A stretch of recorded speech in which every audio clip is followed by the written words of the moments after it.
প্রিয় শ্রোতা, আপনাদের সবাইকে স্বাগত জানাচ্ছি জীবন গল্পে। আমি আর জে কিবরিয়া রয়েছে আপনার সঙ্গে, এবং কথা না বাড়িয়ে আমার যিনি গেস্ট আছেন তার সঙ্গে আজকে পরিচয় করিয়ে দিই। প্রথমে আপনার নামটা একটু বলেন প্লিজ। আমার নাম মোহাম্মদ রাজু আহমেদ দুলাল। ডাক নাম হচ্ছে দুলাল? জি। আচ্ছা। পিতা মৃত মুসলিম আলী, মাতা হচ্ছে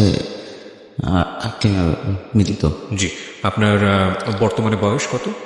আমার 1968 থেকে আমার যেটা হয় আর কি হিসাব জন্ম তারিখ, সেই ঠিক আছে। তো আপনার জন্ম জেলা কোথায়? আমার জন্ম জেলা হচ্ছে বাগেরহাট, মোরগঞ্জ থানা। মানে খুলনা বাগেরহাট? খুলনা বাগেরহাট। আচ্ছা, আপনি এখন কি ওখানেই বসবাস করছেন নাকি? জি না, আমি এখন বর্তমানে বসবাস করতেছি খুলনাতে, টুটপাড়ায়। টুটপাড়ায়। তো আপনি যে আজকে যে গল্পটা এখানে বলতে এসছেন, মানে ঢাকাতে এসছেন বলতে, মানে আপনি কি এই অনুষ্ঠানটা নিয়মিত শোনেন? হ্যাঁ, আমি খুব শুনি, আমার ভালো লাগছে, আমার ফ্যামিলিও শুনে, সবাই শোনে। আচ্ছা।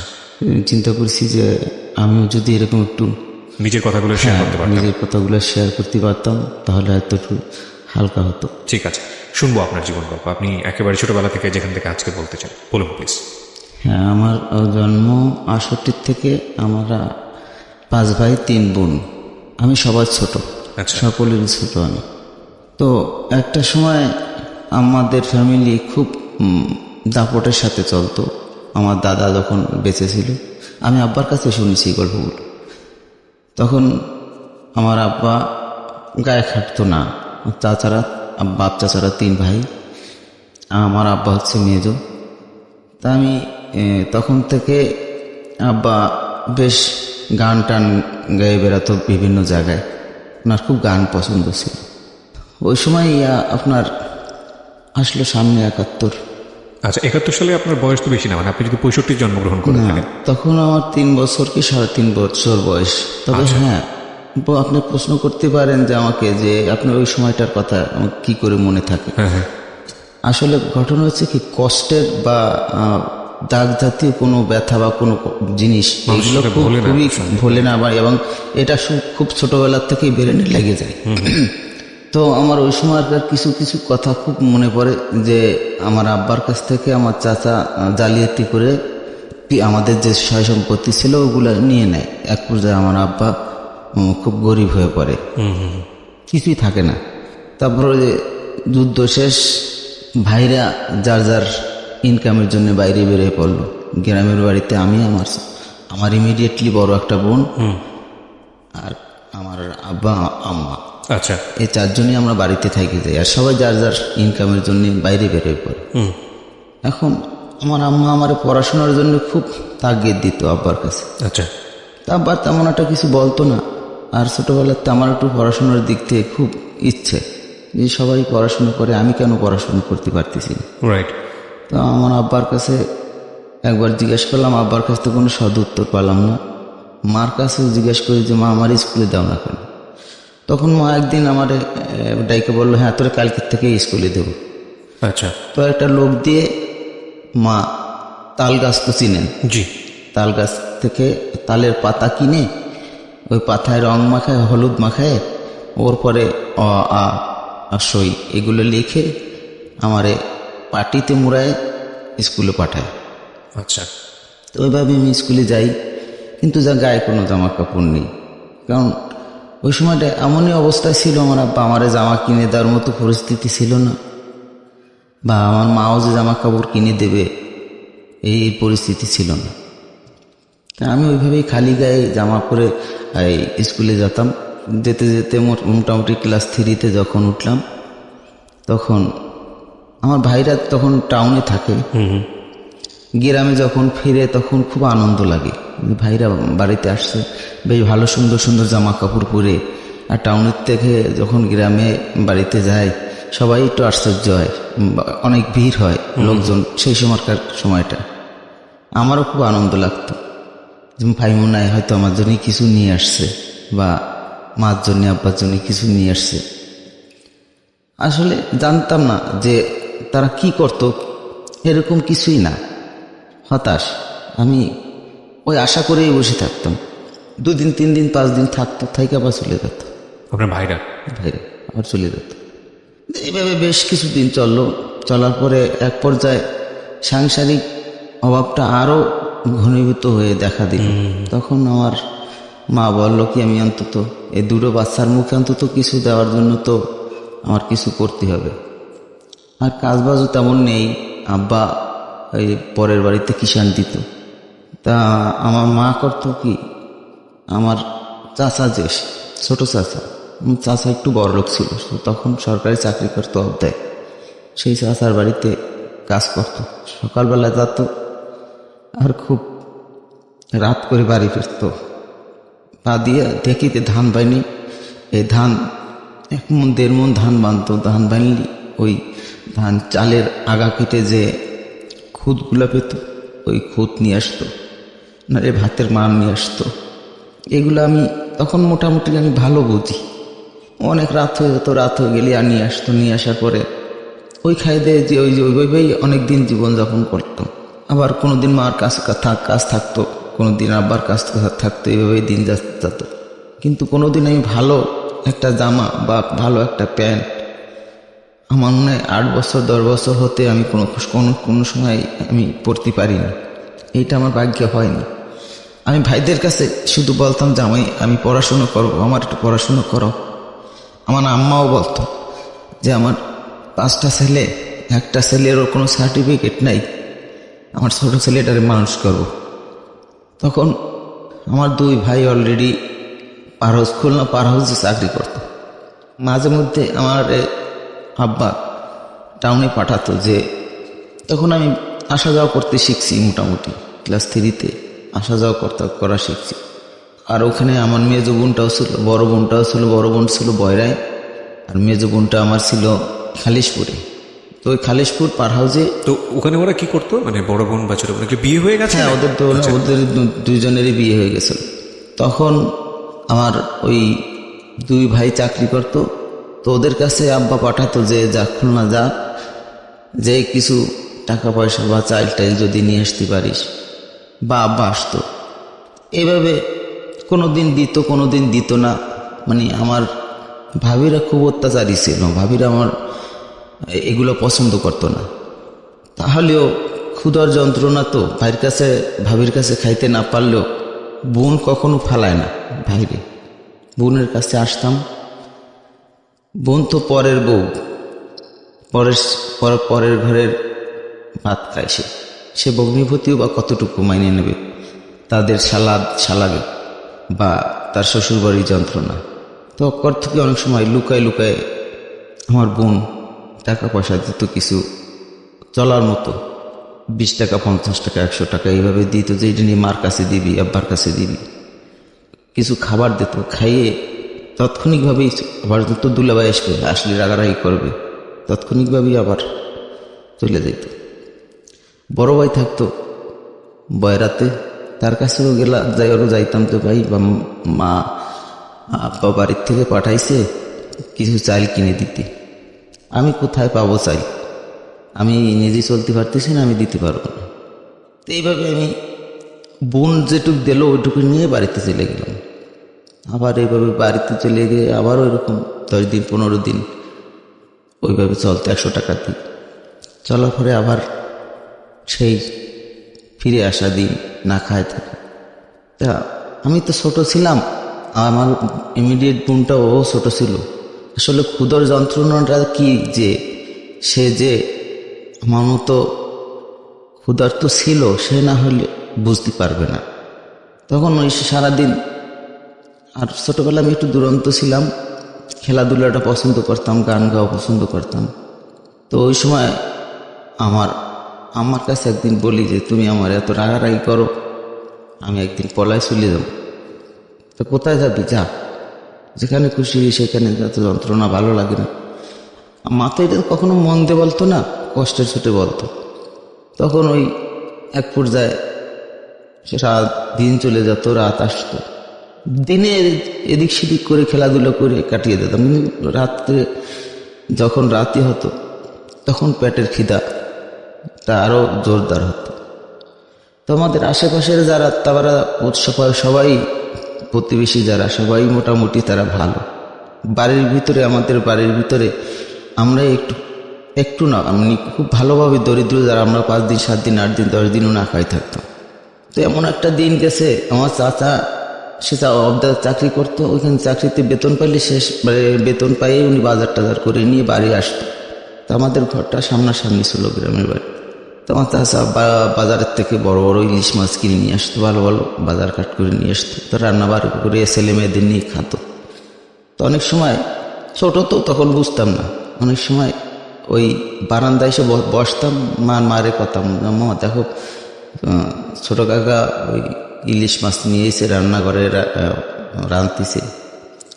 খাওয়ার সময় অনেক সময় দেখা গেল দরজার সামনে আমারে চোখের পরে বাইতে গেল, তার ছেলে মেয়েরা ক্রিটিসাইজ করতো, এই ওই তাকাই রয়েছে দেখ, পেট খারাপ করবে।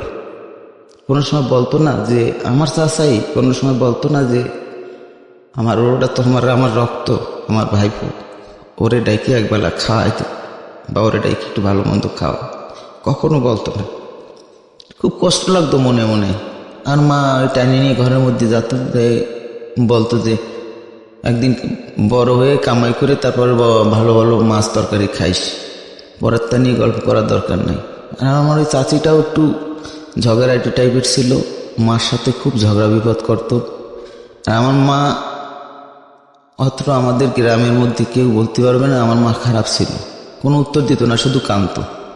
তো আমি মার কষ্টগুলো, আব্বার কষ্টগুলো আমি সবসময়ের জন্যে ভিতরে রেখে দিতাম যে আমি কেন বড় হই না, আমাকে আল্লাহ কেন তাড়াতাড়ি বড় করে দিচ্ছে না, আমি আর এত কষ্ট সহ্য করতে পারতেছি না, আমি বাপ মারে খাওয়াবো কষ্ট করে কামাই করে।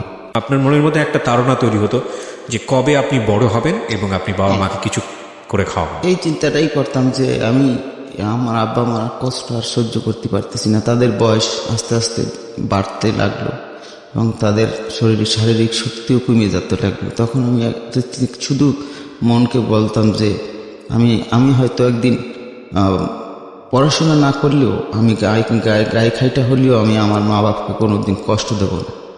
যেহেতু আমার ভাইরা আমার আব্বা আমার কথা মনেই করে না, তো আমি তাদের পাশে থাইকা আমি সব কিছুই দেখছি তাদের কষ্টটা কি, এবং আমি ওইটা ফিল করি সব সময় যে ভাইরা কিভাবে ভুলে থাকতে পারে যে বাড়ি আমার বাবা রয়েছে, বৃদ্ধ বাবা রয়েছে, বৃদ্ধ মা রয়েছে, তাদের একটু খবর নেই, কোনো সময় এটা নিত না। তো এইভাবে এক সময় বড় হয়ে গেলে আমি আর এটা সহ্য করতে না পাইলে আমি একটা সময় বাড়ির থেকে খরচের বিভিন্ন জায়গায় বিভিন্ন রকমের বিভিন্ন বাড়িতে কাজ করা শুরু করলাম। কেউর বাড়িতে ধান কাটা, কেউর বাড়িতে মাটি কাটা, কেউর বাড়িতে কিষান দেওয়া, বিভিন্ন রকমের কাজ করে পেটের ভাত অর্জন করা শুরু করলাম। আপনার লেখাপড়াটা হলো না, তাই তো? আমার লেখাপড়াটা ওই পর্যন্তই। মানে কোন ক্লাস পর্যন্ত করতে পেরেছেন? আমি ওইখানে ক্লাস 4 পর্যন্ত গেছিলাম। আচ্ছা, এরপরে আমার লেখাপড়া হলো না, আমি আমার কর্মতে যোগ দিলাম। জি। তারপরে ওইখান থেকে একদিন আমি মনে মনে সিদ্ধান্ত নিলাম যে আমি আর গ্রামের বাড়ি থাকবো না। টাউনের লোকে সবাই 3 বেলা ভাত খায়, গ্রামে থাকলে তো 1 বেলাও পাই না, আমি গ্রামে থাকবো না। আবার চিন্তা করি তো আব্বা আমি যে 3 বেলা খাবো, আব্বা মা কী করবে? দ্বিধা বিভক্ত হয়ে চিন্তা করলাম যে টাকা যদি একবার কামাতে পারি তাহলে তো আমি আব্বা মারে টাকা পাঠাতে পারবো। তো ওখান থেকে আমি একদিন মাকে না বলেই রাত খুব ভোরে আজান দিছে, ওই সময় আমি বাড়ির থেকে আমার খোপে একটা হাঁস ছিল, এই হাঁসটা আমি বাগেরহাটের বাজারে এসে 16 টাকায় বিক্রি করে দিই। 16 টাকায় বিক্রি করে দিয়ে ওখান থেকে ট্রেনে খুলনায় চলে আসি। আইসে আমার ভাইয়ের বাসায়, প্রথম বড় বোনের বাসায় যাই, সেখান থেকে দেখে খুব রাগারাগি করে, আমার রাগারাগি করলি ভাইয়ের ভয়তে আশেপাশে পলায় রয়েছি যে আমার হয়তো মারবে বা রাগারাগি করবে, কেন আইসি। আর তখন আমার ভাই খবর পারলে আমার আইসে কানের পরে একটা চর মারলে আমার বাম কানের পর্দাটা ফেটে যায়, খুব রক্তাক্ত অবস্থা হয়ে যায়। কিন্তু আমার ভাই বুঝলো না যে আমি কেন বাড়ির থেকে পলাই আসছি।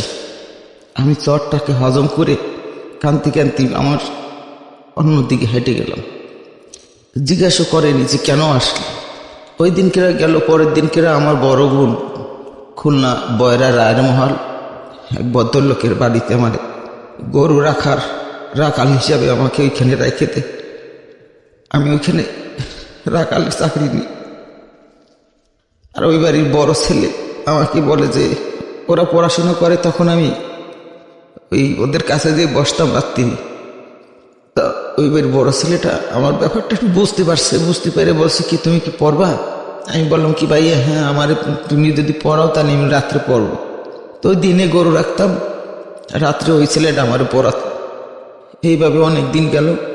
এক পর্যায়ে ওদের গরুগুলো বিক্রি করে দিয়েছে।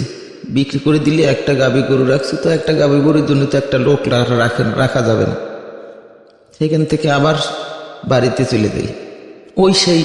আবার সেই কষ্ট, বাড়িতে চলে যাই, আবার গ্রামে খাটাখাটনি করি। পার হাউসে চাকরি করে আমার এই যে দুই ভাই আবুল এবং বাবুল, এই দুই ভাই চাকরি করত। ওরা ওইখান থেকে বদলি হয়ে ওরা সিলেট চলে যায়। সিলেট চলে গেলি, সিলেটের থেকে বছরখানিক থাকার পরে বাড়িতে দুই ভাই আসলে আমার ভাই বাবুল যে ওকে পাশের বাড়িতে একটা মেয়ের সাথে বিয়ে দেয়। তখন আমি ভাইরে বলি কি ভাই, আমি না আর গ্রামে থাকতে ভালো লাগে না, আমার তোমরা একটু সাথে নিয়ে চলো, ওইখানে আমার স্কুলে ভর্তি করাই দেবা, আমি তোমাদের কাজ করে দেবো। সে ঠিক আছে নিয়ে যাব। সরি কিপ্রিয় ভাই, দুটো কথা পিছনে ফেলে গেছি। জি বলুন প্লিজ। এর মধ্যে ফাঁকে আমার ওই ছোট বোন, ইমিডিয়েটলি ছোট বোন আর আমি এই দুইজনে খুলনায় আসি। খুলনায় আসলি তখন সিলেট যায়নি পার হাউসে। ওই পার হাউসে চাকরি চলে যাওয়ার আগেই ওইখানে খালিশপুর প্লাটিনাম জুট মিলের সামনে একটা হোটেল দেয় আমার ওই ভাই। আচ্ছা। তখন আমরা ক্ষুধার্ত দুই ভাই বোন, তখন ওই ভাইদারে আসলাম যাতে বাইরে, ভাই বলল কি যে বাইরে কর্মচারী রাখবো কি জন্যে, তোরা আসিস যখন তোরাই কাজ কর। তা আমার বোন বলল হ্যাঁ আমরা করবো, তাই করবো। তো বাইরের কর্মচারী খেদাই দিয়ে আমাকে দুইজন দিয়ে রাখলো কর্মচারী। তা আমরা কখনো ভাইয়ের কাছে ভাইয়ের অজানা কোনো জিনিস ধরতাম না। তো ওই হোটেলে বেশ কিছুদিন কাজবাজ করতাম। আপন মায়ের পেটের ভাই রাত্রে বাথরুম করে প্রস্রাব করে ড্রামে রাখতো। দুধের যে ডানুর কোটোর যেটা, ওই ডানুর কোটোর মধ্যে রাখতো। সকালে উঠে ভোরবেলা উঠে ওই মানে প্রস্রাব পায়খানা করা সাধারণত টাউনে তো অ্যাভেলেবেল জায়গা থাকে না, বাথরুমও ছিল না। এখন ওই প্রস্রাব পায়খানা আমাকে দুই ভাই বোনরে দিয়ে ফেলাতো, নদীতে নিয়ে ফেলাই দিয়ে আসতাম। এইভাবে দিয়ে আমাকে দিয়ে ওই আপন ভাই আমাকে দিয়ে কাজ করাতো। এক পর্যায়ে আমরা ওইখান থেকে বাড়িতে আমার আব্বা টাকার জন্যে, যে ওরা যখন কাজ করে তারা যাই বাড়ি আবুলের কাছ থেকে কিছু টাকা পয়সা নিয়ে আসি। খুলনায় আসলে ওই আমার বাড়ি থাকতে যে চেহারাটা, যে স্বাস্থ্যটুকু ছিল সেটুকু দেখে আমার আব্বা খুব খারাপ লাগছে। তা আমার বলে কি তুই কি খাওয়া দাওয়া করিস না? এখন হ্যাঁ আব্বা খাই এখন 3 বেলা খাই। কষে সে কয় বেলা খাই সে তো আমি বুঝি। আব্বা বাপ তো সে অবশ্যই বুঝতে পারে, শুধু মারাই না বাপও বুঝে সন্তানের দরদ।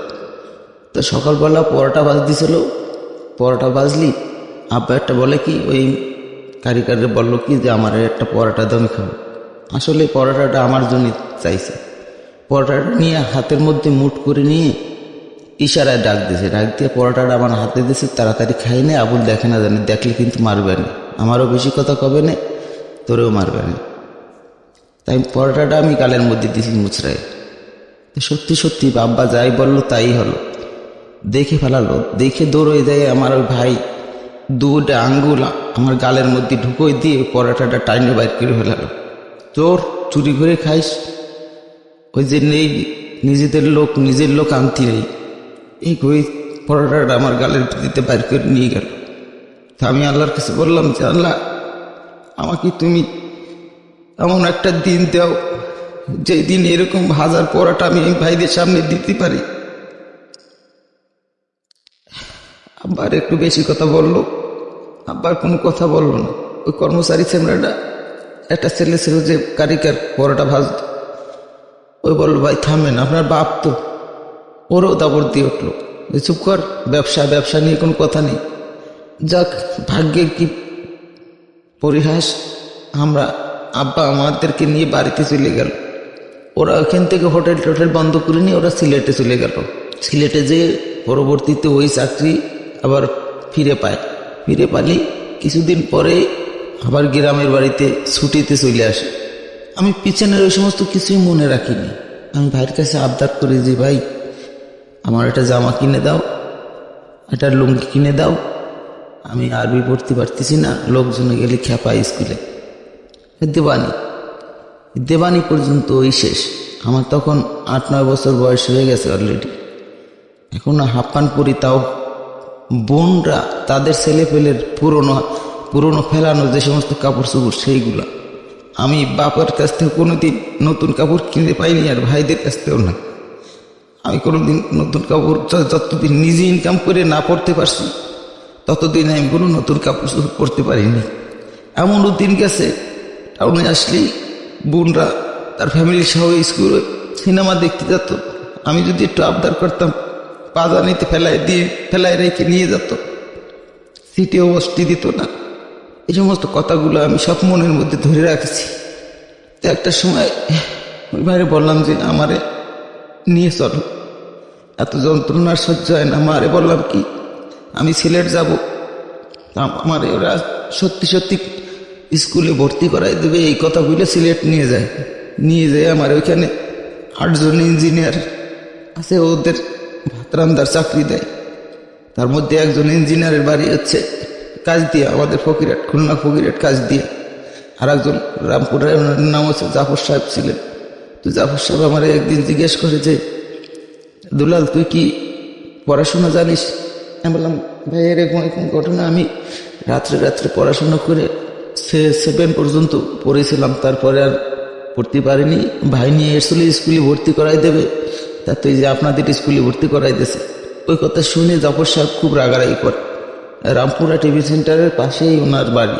জাফর সাহেব যদি বাইসে থাকে আমি জাফর সাহেবের খুব ধন্যবাদ দেবো যে জাফর সাহেব আমার কিছু বুদ্ধি দিয়েছিল আর রাগারাগি করছিল। যখন যেদিনকে আমি রান্নাবাড়া করে স্যারদেরকে গোছায় খাওয়াটাই দিতাম, প্রথম তো রান্নাবাড়া আমি বুঝতাম না, হাত পুরাই নিতাম, পা পুরাই নিতাম, গা পুরাই নিতাম, অনেক কষ্ট করে রান্না শিখছি। জাফর সাহেব খুব গালাগালি করতো, বললে এত সুন্দর একটা ছেলে, এর দিয়ে তুই রান্না করাইস, বাবুর্চিগিরি করাচ্ছিস, এর কামাই খাচ্ছিস, তোর লজ্জা লাগে না? ওই কথা বলছে। বলার পরে মনে মনে যে রাগ রাখছে তা আমি জানি না। আমি একদিন হঠাৎ করে বেতন পাওয়ার পরে আমার 600 টাকা না 800 টাকা বেতন দিত, তাও আমি জানতাম না। মাস গেলে আমি বলতাম কি ভাই আমার 5টা টাকা দেন। তখন 2 টাকা কি 3 টাকা সিনেমার একটা টিকিট পাওয়া যেত। 5টা টাকা নিয়ে সিনেমা দেখে আমি সুরমা নদীতে, ওরা নৌকারে কয় গুদারা, ওই গুদারা পার হয়ে আমি ওপারে কেবল পারের পরে গেছি। আমার ঘাট ধরে নিয়ে ভাই ভিতরে নিয়ে আমারে খুব মারলো। টাকা মাগনা টাকা, অনেক রাগারাগি করলো আমাকে। তা এক পর্যায়ে জাফর সাহেব শুনে ফেলায় যে আমারে রাগারাগি করছে। জাফর সাহেব শুনে বললো আবুল শোন, যে তুই তোর ভাইরে ছোট মানুষ, সিনেমা তো আমিও দেখে আসছি, দেখ সিনেমার 2টা দিক আছে, একটা ভালো আর একটা খারাপ।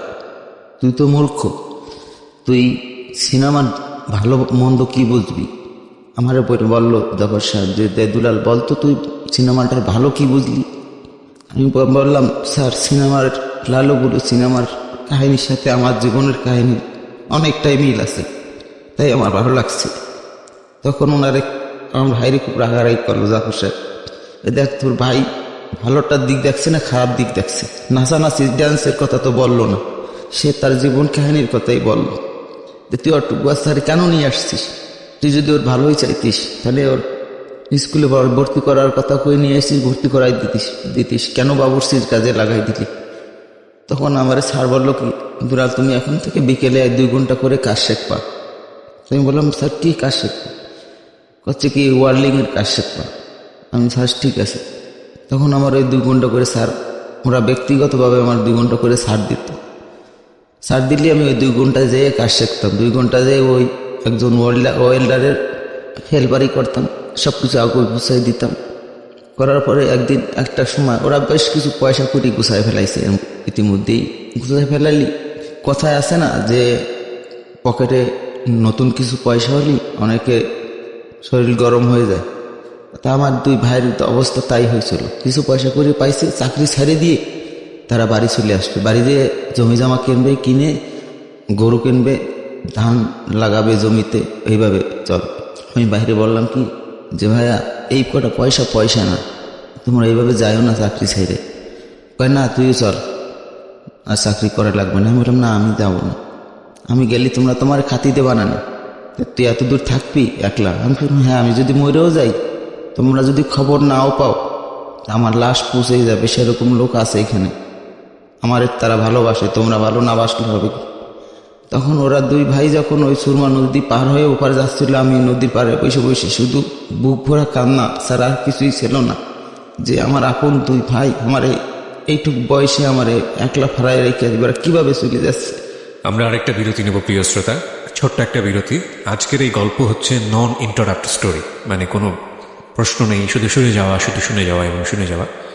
তবে একটা কথা আবারও বলছি যে ওই এপিজে আবুল কালাম যে কথাটা বলেছিলেন যে আপনি ঘুমিয়ে ঘুমিয়ে যে স্বপ্নটা দেখেন সেটা আসলে স্বপ্ন না, যে স্বপ্ন আপনাকে ঘুমাতে দেয় না সেটাই আসলে স্বপ্ন। আজকের এই জীবন গল্প প্রচার হওয়ার পরে কিছু কিছু মানুষের মধ্যে স্বপ্নের বীজ বোনা হয়ে যাবে এবং এই স্বপ্ন অনেককেই ঘুমোতে দেবে না।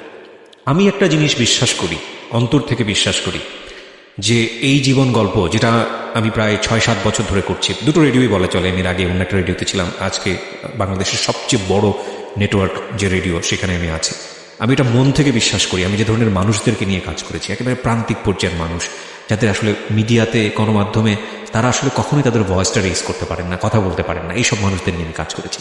এবং আমি মনে প্রাণে বিশ্বাস করি যে এই 6-7 বছরে অন্তত কিছু মানুষের মধ্যে স্বপ্ন তৈরি করে দিতে পেরেছি। কিছু মানুষ, যেটা রেজাল্ট হয়তো আমি এখন পাবো না, যেটা হয়তো আজ থেকে 10 বছর পর, 15 বছর পর, 20 বছর পর কোনো একজন মানুষের হয়তো আমি দেখা পাবো। আমি বিশ্বাস করি এটা, যে মানুষটা এসে বলবে যে আপনার এই জীবন গল্প, কোনো একজন মানুষের জীবন গল্প শুনে আমি আমার নিজের জীবনটাকে পাল্টে ফেলেছি এবং আমি শেষ পর্যন্ত সাকসেসফুল হতে পেরেছি।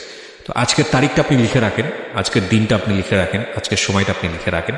যারা আপনারা আজকের এই জীবন গল্পটা শুনছেন, শেষ পর্যন্ত শুনবেন, এটা আমাদের ইউটিউবেও থাকবে। এই ভদ্রলোককে দেখার জন্য আপনি আমার ইউটিউব চ্যানেলেও আসতে পারেন। আজকে অনেকের স্বপ্ন তৈরি হবে এবং with the name of almighty Allah, আমি এটা বিশ্বাস করি, আজ থেকে 10 বছর পর, 15 বছর পর, 20 বছর পর যারা স্বপ্নটাকে ধরে রাখতে পারবেন, সেই স্বপ্নের মানুষগুলো অন্যের মানুষের মধ্যে আরও স্বপ্ন তৈরি করতে পারবেন, এইরকমভাবে সফল হবে।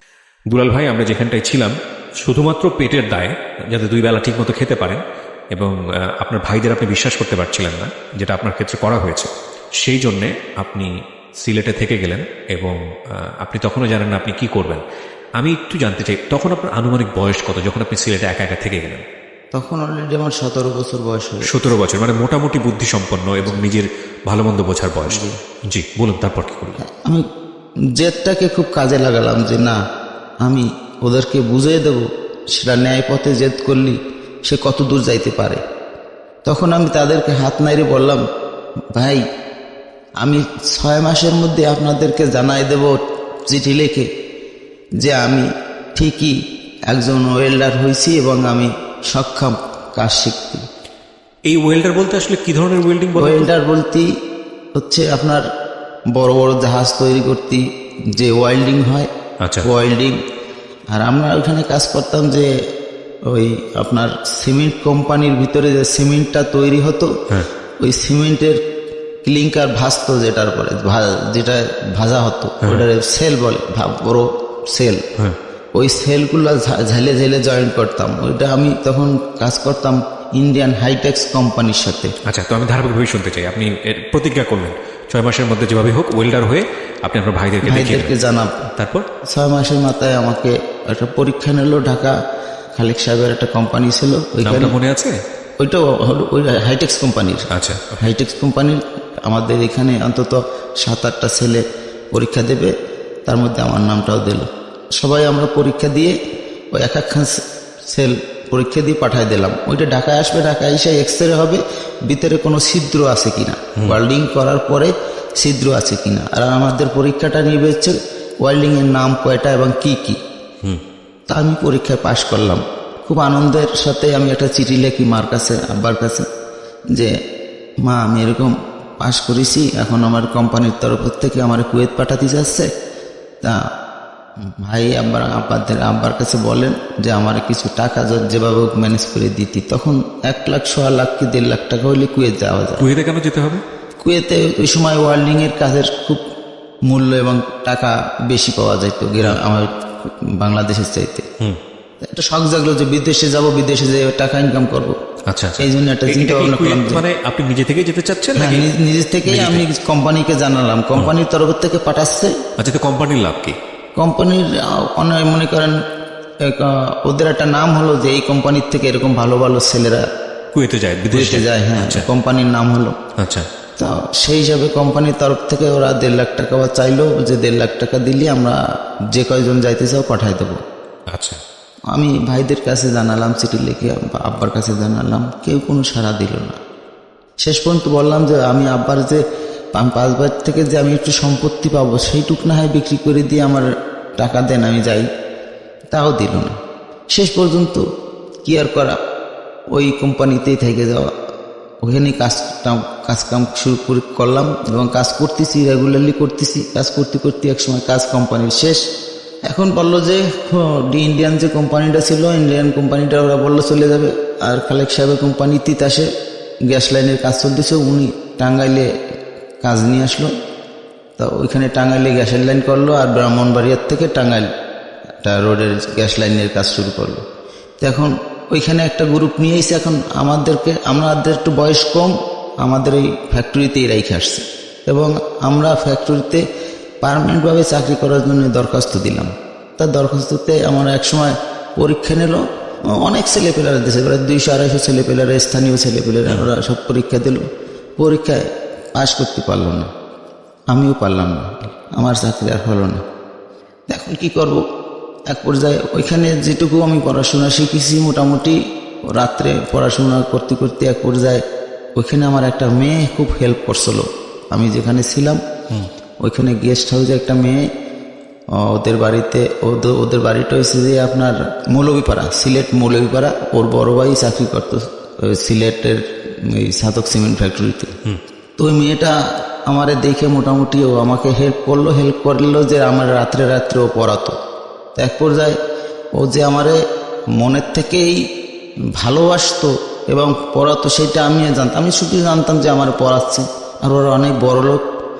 আমি ওই ধরনের কোনো চিন্তা ভাবনা করিনি, কিন্তু ও আসলে মনের থেকে ও আমার ভালোবাসে পড়াতো। তো একসময় পড়াতে আমি আবার একটা ক্যাজুয়াল কোম্পানির মধ্যে ঢুকে দিনে কাজ করতাম আর রাত্রে ওর কাছে পড়তাম। আচ্ছা, একটা বিষয় একটু জানাচ্ছিলাম, সেটা হচ্ছে যে আপনার বাবা মার কাছে কি তখন আপনি কত টাকা রোজগার করতেন মাসে? আমি প্রতি মাসে 900 টাকা বেতন পেতাম। 900 টাকা বেতন? 900 টাকা। এই 900 টাকা থেকে কি কিছু টাকা বাড়িতে পাঠাতেন? 600 টাকা আমি প্রতি মাসে বাড়িতে পাঠাই দিতাম, 300 টাকা আমার মাসে খাওয়া হয়ে যেত। এই 900 টাকার জন্য আপনার কতক্ষণ পরিশ্রম করতে হতো?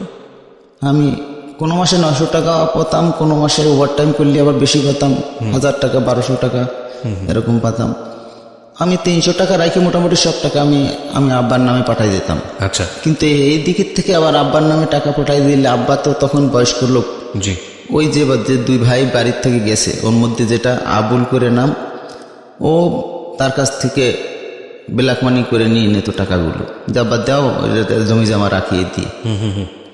আমি এগুলো জানতাম না। আব্বার বলতাম, আব্বা আপনি আপনার মনে যা পায় আপনি তাই করেন, আপনারা 3 বেলা খাওয়া দাওয়া করেন, কাপড় চোপড় কিনেন, এগুলো আমি লিখে লিখে দিতাম। আচ্ছা, তো আপনি ওই লেখাপড়ার জায়গাটি একটু আসেন। আপনাকে যে লেখাপড়া শেখাতো ভদ্রমহিলার নাম কি ছিল?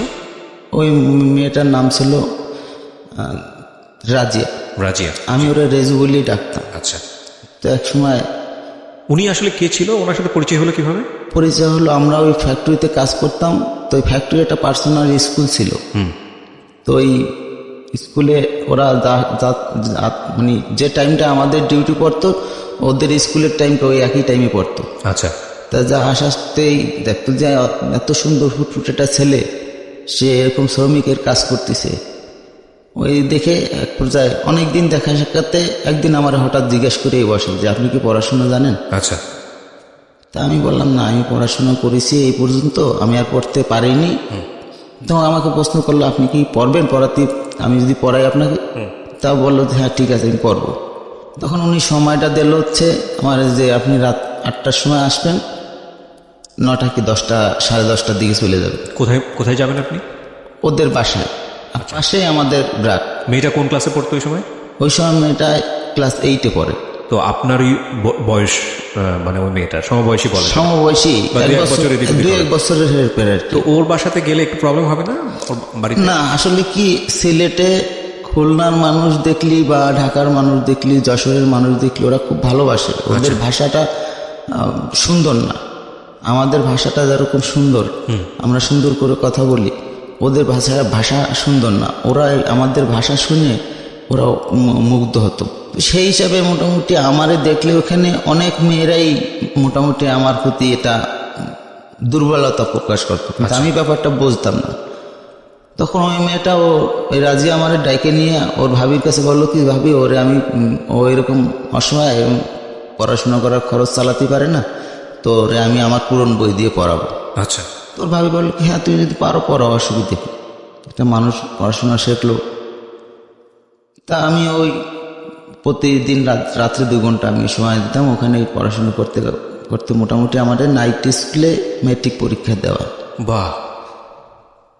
এই পর্যন্ত ম্যাট্রিক পরীক্ষা দেওয়ার পর্যন্ত কিন্তু দুঃখের বিষয় আমি সামান্য জন্য আমি পাস করতে পারিনি। আমি একটা সাবজেক্টে ফেল করেছিলাম, সেটা ছিল আরবি সাবজেক্টে। আচ্ছা। আরবি, তখন আরবিটা একটু প্রচলিত বেশি ছিল, আরবি সাবজেক্টে আমি ফেল করেছিলাম। ফেল করলে পরবর্তীতে পরীক্ষা দেওয়ার চান্স ছিল, কিন্তু আমি পরীক্ষা দিতে পারি নাই। ওইখান থেকে একটা প্রেশার আসলো ওর ভাই বুঝতে পারিছে যে আমাকেও, মানে রেজু আপনাকে পছন্দ করে। হ্যাঁ, রেজু আমাকে পছন্দ করে এবং লাইক করে। তা এটা কি আপনি বুঝতেন ওই সময়টাতে? হ্যাঁ, আমি বলেছিল, আমি কিছুটা আজ করতে পারছিলাম, আজ করতে পারি। আমি অত ভাবিনি যে ওরা তো বড় লোক, আমাকে কি সেইভাবে ওরা দেখবে। কিন্তু অরিজিনালি মেয়েটা আমার ওর জান প্রাণ দিয়ে ভালোবাসতো, এটা আমি পরে বুঝছি। পরে কখন বুঝলাম, যখন ওর ভাই ওকে টের পাইয়ে, ওদের বাসায় গেছি, বাসাতে পরে পড়াশোনা শেষ করে দিয়ে আমি চলে এসেছি। কিন্তু আমার একটা মাফলার ছিল, নীল কালারের একটা মাফলার ছিল, ওই মাফলারটা ওদের রেজুর বিছানার পরে পরেছিল। তো ওর ভাই এসে ওই মাফলারটা দেখে রেজুর খুব গালাগালি করলো যে পড়াচ্ছ না, আর কি মারতেছ, নিজের পড়াশোনা হচ্ছে না আর একজনকে পড়াচ্ছ তুমি, এই সমস্ত অনেক কথাবার্তা বলছে। তারপরের দিনতে ওর ভাবি আমাকে ব্যাপারটা খুলে বলল যে তুমি তো পরীক্ষা দিয়েছো, ফেল করেছো, এখন থেকে আর পড়াশোনার ব্যাপারটা আমি অন্য রকমের ভাবো। কিন্তু ওর যে ভালোবাসাটা, এইটা আমি তো বুঝে উঠতে পারিনি। তো ওদের বাড়িতে একটা রাখাল ছিল, রাখালটি দিয়ে একটা চিঠি লিখে আমার কাছে পাঠালো। ততক্ষণই ও বন্দি অলরেডি। তখন আচ্ছা বলনি, আচ্ছা তখন আপনি ওয়েল্ডারের কাজ করছেন? হ্যাঁ, তখন আমি কাজ করতেছি ক্যাজুয়াল। আচ্ছা, ক্যাজুয়াল বলতে? ক্যাজুয়াল মানে পার্মানেন্ট না, জি, ক্যাজুয়াল হিসেবে কাজ করতেছি। তা এখন ও আমার বললো কি, আমি ওরে একদিন বললাম ব্যাপারটা খুলে জানার জন্য, আমি ওরে বললাম কি, তুমি আমারে আসলে কিভাবে দেখতে চাচ্ছ, কিভাবে জানতে চাচ্ছ, এই কথাটা আমার ভিতরে একটু কাজ করলো। ওরে আমি বললাম যে ঠিক আছে, তুমি আমার একটু সময় দাও, একটা জায়গায় আসো, এসে আমার ব্যাপারটা আমার সাথে একটু কনফার্মাইজ করো। চিঠিটা কি পাঠানোর পরের ঘটনা এটা? হ্যাঁ, চিঠিতে লেখলো যে আমার সাথে বিকেলে অবশ্যই দেখা করবা, যেখানেই থাকো। আচ্ছা। তো ওই চিঠিটা পাইয়ে আমি গেলাম। তা আমার ওখান থেকে ওরা 4জন না 5জন বান্ধবী মিলে আমার নিয়ে গেল একদম, মানে এই সুরমা নদীর পাড়ের থেকে ওইখানে একটা আপনার বিডিআর ক্যাম্প ছিল বর্ডারে। বিডিআর ক্যাম্প ছাড়াই বাংলা বাজারের, মানে বিকেলে ঘোরার টাইমে, ওই টাইমটায় অনেকেই ঘুরতে বেরোতে বেড়ায়, মানে সুন্দর এলাকা তো, পাহাড়ি এলাকা। তা ওইখানে যাই একটা পাহাড়ের পরে বসে গল্প করতে করতে, এখন ওরা 5-6টা বান্ধবী, ওরা হাসাহাসি করতেছে, ওরা আর কি মারতেছে। একজন বললো ও কায় আমি নেবো, আর একজন কয় ও কায় আমি নেবো, এই কারাকারি করে আমার এমনি একটা টানাটানি বাজাইছে। এখন এক সময় রেজুইটা বলতেছে কি, দেখ আমি আমার অনেক দিনের ফল, ওদের ভাষায় বললো, ওদের ভাষায়। হ্যাঁ, তারপর ওরাই হাসাহাসি করতে লাগলো। এক পর্যায়ে মানে ওদের কাছে আমি কেমনটা পুতুলের মতন, আমি খুব লজ্জা পাচ্ছিলাম, ভীষণ লজ্জা পাচ্ছিলাম যে কি করেছে। তারপরে এক পর্যায়ে রেজুইটা বললো, দেখ এ আমার অনেক দিনের আশা, তোরা এর দিকে হাত বাড়াইস না, এ সৌদুয়া আমার, তখন আমি ব্যাপারটা বুঝতে পারলাম। তখন আমি বললাম কি যে এই সমস্ত ঘটনা তোমার ভাই যদি জানে সে কি মাইনে নেবে কখনো? তা বলল সেটা ভাই ব্যাপারটা আমি দেখব। তখন আমি একটু নিশ্চিত হলাম যে হয়তো বা সেরকম না হলে বলবে কেন। আর ওদের প্রত্যেক বাড়ির থেকে প্রত্যেক ফ্যামিলির থেকে ওই সিলেটের প্রত্যেক ফ্যামিলি থেকে দুইজন একজন লন্ডন থাকতোই। তো ওর আর 2 ভাই আছে লন্ডনে। তা আমারে বললো কি ভাইরে রাজি করে আমি তুমি দুইজনই মিলে লন্ডনে যাব, বাকি পড়াশোনা বাকি জীবন প্রয়োজনে লন্ডনে কাটাবো। আমার ভিতরে কীরকম আবার একটা নতুন স্বপ্ন শুরু হলো। তা আমি ওই স্বপ্ন দেখতে লাগলাম।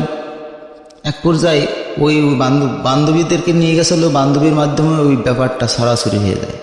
আচ্ছা, মানে আপনি স্বপ্ন দেখছিলেন আপনি লন্ডন চলে যাবেন ওকে নিয়ে? হ্যাঁ, ওকে নিয়ে, ও আমাকে নিয়ে লন্ডন যাবে। কিন্তু বিষয়টা ওর বড় ভাইয়ের কাছে যখন খোলাসা হয়ে যায় তখন ওর 2 হাতে তালা মারে, মাজা একটা শিকল দিয়ে তালা মারে দরজার সাথে বাইন্ধে রেখে আমার খোঁজ দিয়ে বেরোয়। তখন আমার খোঁজ দিয়ে না পাইয়ে আমি যে বাড়িতে থাকতাম, আমি ওখানে জামাল নামে, কামাল জামাল বখতিয়ার, সিলেটে।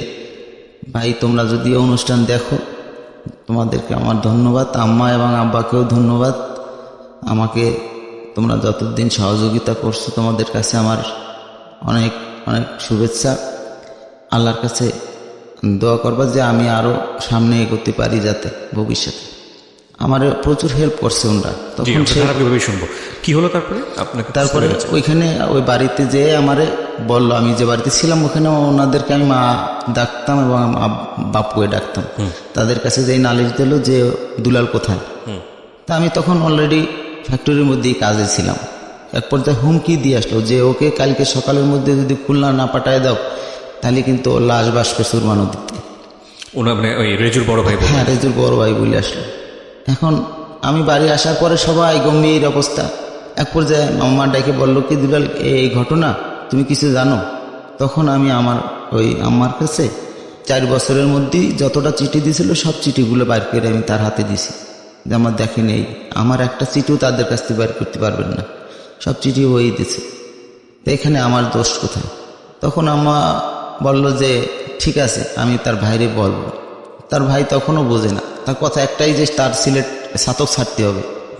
তখন আমার যে বাবু চুরি করে ওইখান থেকে চলে আসতে বাধ্যই হয়, এক পর্যায়ে চলে আসতে বাধ্য করে।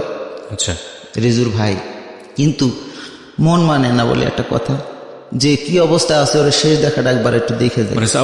আপনিও তাকে লাভ করে ফেলেছিলেন, ভালোবেসে ফেলেছিলেন। জি। যখন আমি সুরমা নদী পার হব, পাশে তো ওদের বাড়িটা, গেস্ট হাউসটা, ওইখান থেকে যে দেয়াল টপ খেয়ে ভিতরে ঢুকে ভাবিকে বললাম ভাবি রেজু কোথায়? আচ্ছা ওরে দেখে আর কি করবা, দেখো ওই যে ঘরের মধ্যে। তা আমি যে দেখি সে হরহাস্যর মতন ভুতুরে একটা ছবির মতন চুলগুলো এলোমেলো, 2 চোখের পানি চচড়ায় পড়তেছে, কাঁদতেছে একভাবে, আর পায়ে তালা, হাতে তালা, মাজায় তালা। আমি দেখে আমার মনে হলো কি যে আমি কেমন যেন আমার পায়ের তলতে মাটি সরে গেছে। এখন ওকে কি বলবো, আমি কোথায় যাচ্ছি, কি করতেছি, মানে মাথায় কাজ করতেছে না। তারপর এক পর্যায়ে ভাবি আমাকে ডেকে বললো কি তোমার আর এখানে দাঁড়ায় থাকার দরকার নাই, ওর ভাই এখন এসে পড়বে, তুমি চলে যাও। আমি ওখান থেকে মোটামুটি কান্নাকাটি করতে করতে এক পর্যায়ে ওখান থেকে ছোট্ট একটা চিঠি লিখে ওর কাছে ফেলাই দিয়ে, ঘরের মধ্যে ফেলাই দিয়ে আমি চিটাগাংয়ের উদ্দেশ্যে রওনা হলাম যে আমি বাড়িতে যাব না।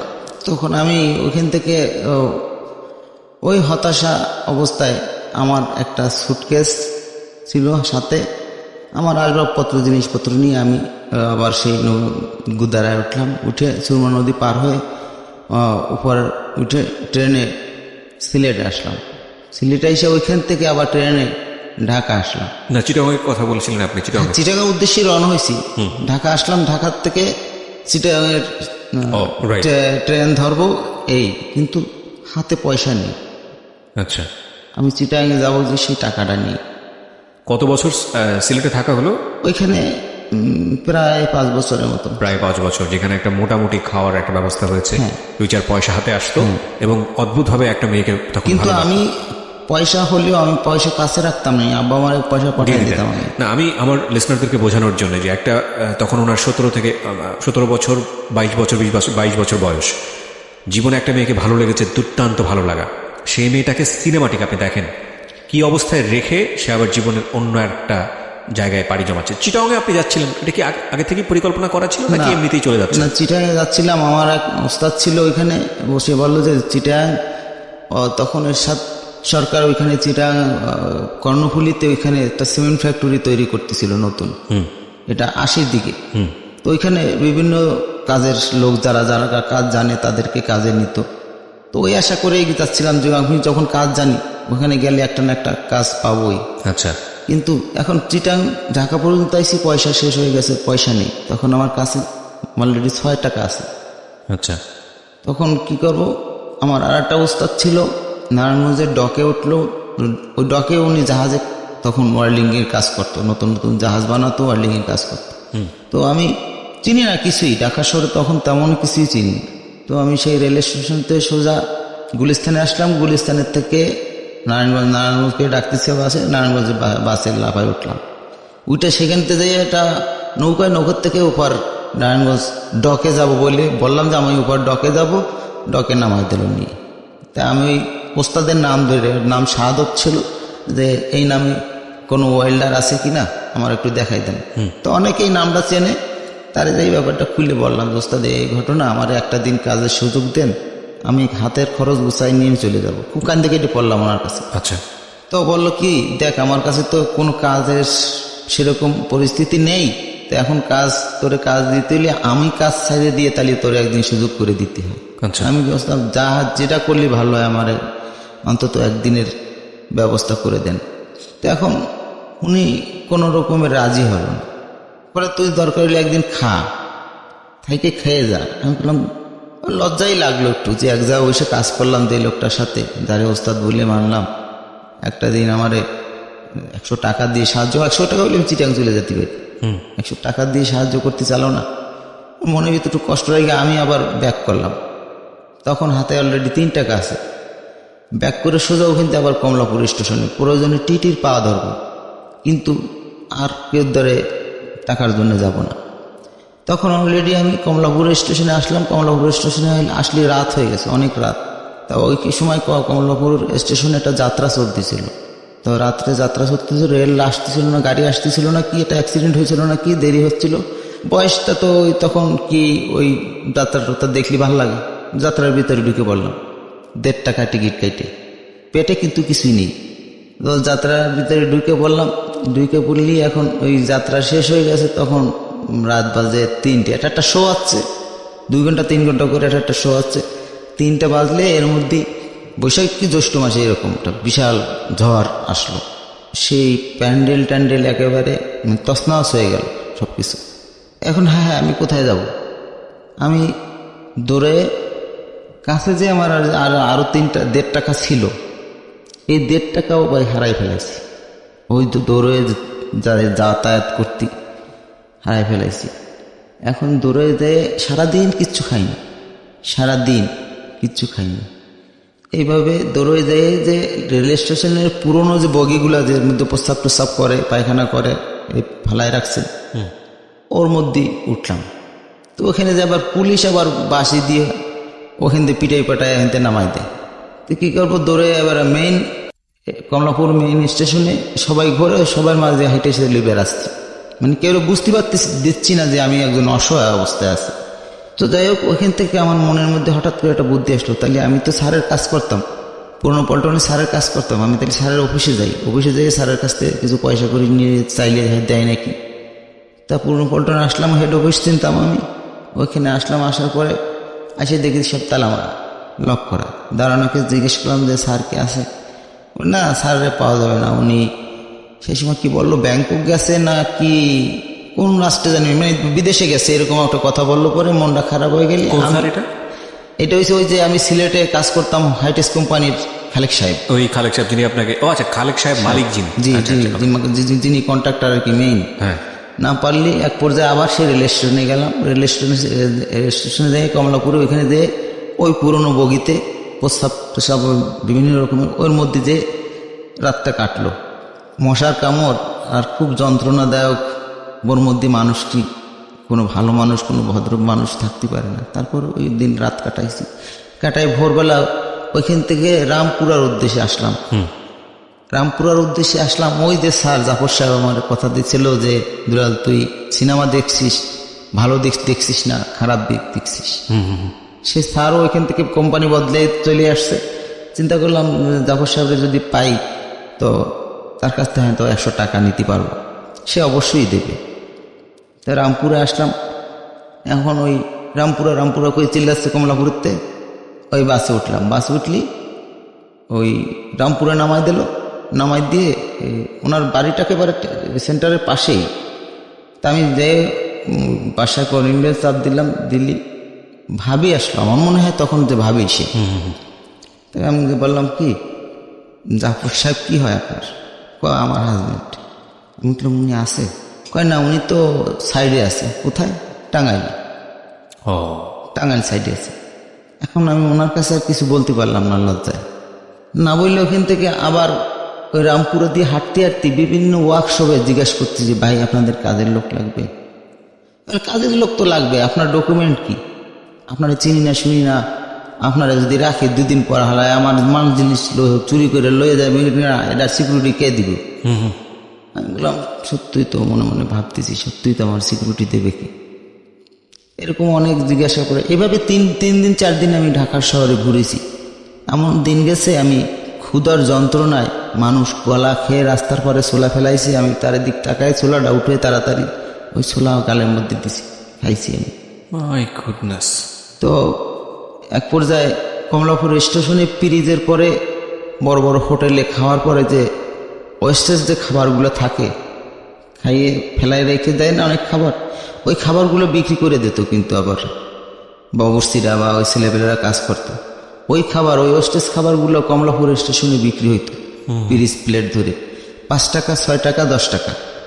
খিদের যন্ত্রণা কে সহ্য করতে পারে? কয়দিন সহ্য করতে পারে? সব কিছুই সহ্য করা যায়, না খেয়ে কয়দিন থাকা যায় না। ওই কতক্ষণ পর পর যাই একটা কলেরতে পানি খাই। তো এখন কি করব? ওখানে যাই এক চাষা ওই বিক্রি করতেছিলাম, চাষারে বললাম কি চাষা আমার কাছে তো টাকা নেই, আপনি কি আমারে 1 প্লেট খাবার দেবেন? আমি আজকে 4-5 দিন কিচ্ছু খাই না, আমার কাছে টাকা নেই, আমার কাছে একটা জামা আছে, আপনি এই জামাটা আপনি রেখে দেন, আমার 1 প্লেট খাবার দেন। তো সত্যি সত্যি বলল কি নাও তুমি কোন প্লেট নেবা, তুমি 10 টাকার প্লেট নেবা না 6 টাকার না 5 টাকার? তো আমি ভয়তো করে 10 টাকার প্লেট আর চাইনি, ওই 6 টাকার 5 টাকার প্লেট নিয়েই খাইছি। চাচা বললো কি, চাচা লোকটা ভালো ছিল, গরিব মানুষ তো, বেশি টাকা ছিল না, অহংকারও কম, ভালো ছিল। তো উনি বললো কি না তোমার পেট ভরেনি, তুমি আরো প্লেট নাও। তো আমি আরো প্লেট খেলাম, খুব মজা করে খেলাম বিরিয়ানি। এখন খেয়ে টেখে আমি যে আমার একটা জামা, ওই জামাটা আমার এক বন্ধুর দিয়েছিল, সেই বন্ধুর বাড়ি এসে বরিশাল, তার নাম হচ্ছে আলতাফ। অনেকদিন ধরে আমি তারে দেখি না, অনেকদিন ধরে আমার তার সাথে দেখা সাক্ষাৎ নাই। যদি এই প্রোগ্রাম দেখে সে, আমি তারে বলবো সেজন্য আমার সাথে খুব দেখা করে, তারে দেখতে খুব ইচ্ছা করে আমার। ওই আলতাফ আমার অনেক উপকার করেছে। তো তখন আমি খাবারটা খাইয়ে স্টেশনে যাই শুয়ে পড়ি। আপনার এই জামাটা দিতে হয় না? চাচাকে আমি জামাটা দিয়েছিলাম, চাচা বুঝতে পারছে ব্যাপারটা, জামাটা নেয়নি। এটা কি আপনার পরনের জামা ছিল? হ্যাঁ, আমার গায়ের জামা ছিল। বিরতি নেব প্রিয় শ্রোতা আরো একবার। মানে এই পারে কি হচ্ছে সেটা আপনাদের বোঝানো মুশকিল। মানে এখানে যখন আমি এত পিনপতন সাইলেন্সে আমি মনে হয় না আমি আমার জীবনে কোনো জীবন গল্প শুনেছি। Because I know the story. এরপরে কি হতে যাচ্ছে আমি জানি, আপনারা জানেন না, হয়তো অনুমান করবেন কিন্তু মিলবে না, কারণ জীবন গল্পের আসলে কোনো বাকি আসলে অনুমান করা যায় না পরের বাকি কি ওয়েট করছে। একটা জিনিস একটু চিন্তা করে দেখেন তো, যারা প্রেম করে জীবনটাকে শেষ করে দেন।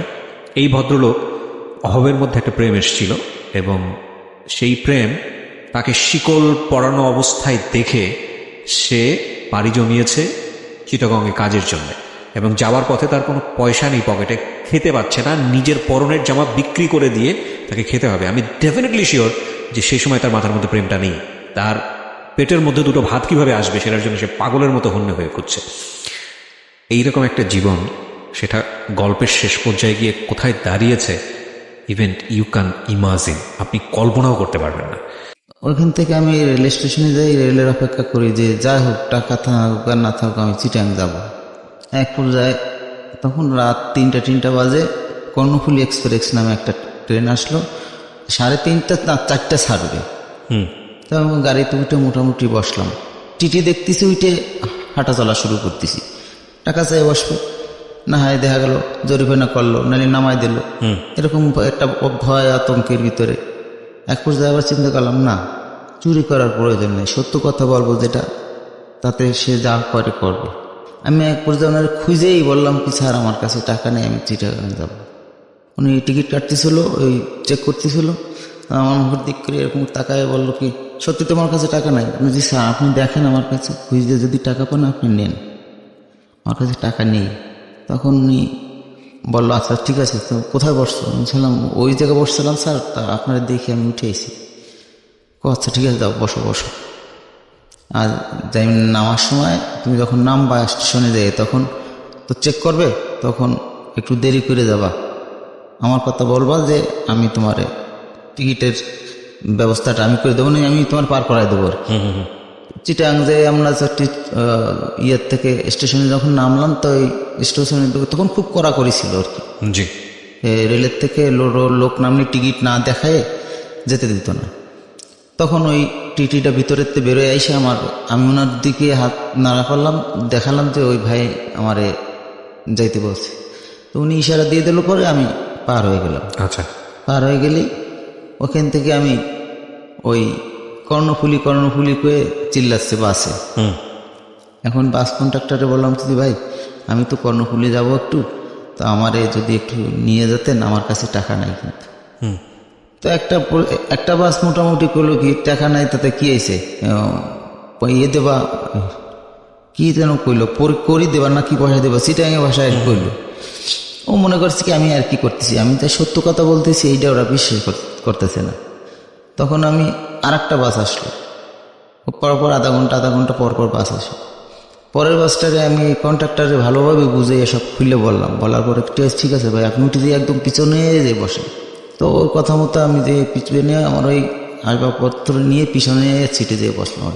তো আমার কর্ণফুলিতে নামাই দিল, নামাই দেওয়ার পরে সাম্পানে তো পয়সা দেওয়া লাগবে, এখন সাম্পানে পয়সা পাবো কি? এখন ওইখানে আবার কিছু লোক বলে যে এখানে আইসেন কেন, ওইখানে নাকি তখন ওই বাইরের কোনো লোক, ওই স্থানীয় ওই মণিপুরেরা মানে চিটাঙের ওই স্থানীয় লোকজন, বাইরের কোনো লোকজন যে কাজ করতে দিত না। ওদের কথা হচ্ছে যে শ্রম দেবো আমরা, এখানে স্থানীয় লোকজনের শ্রম দেবো, বাইরের কোনো লোক দিতে পারবে না। আচ্ছা।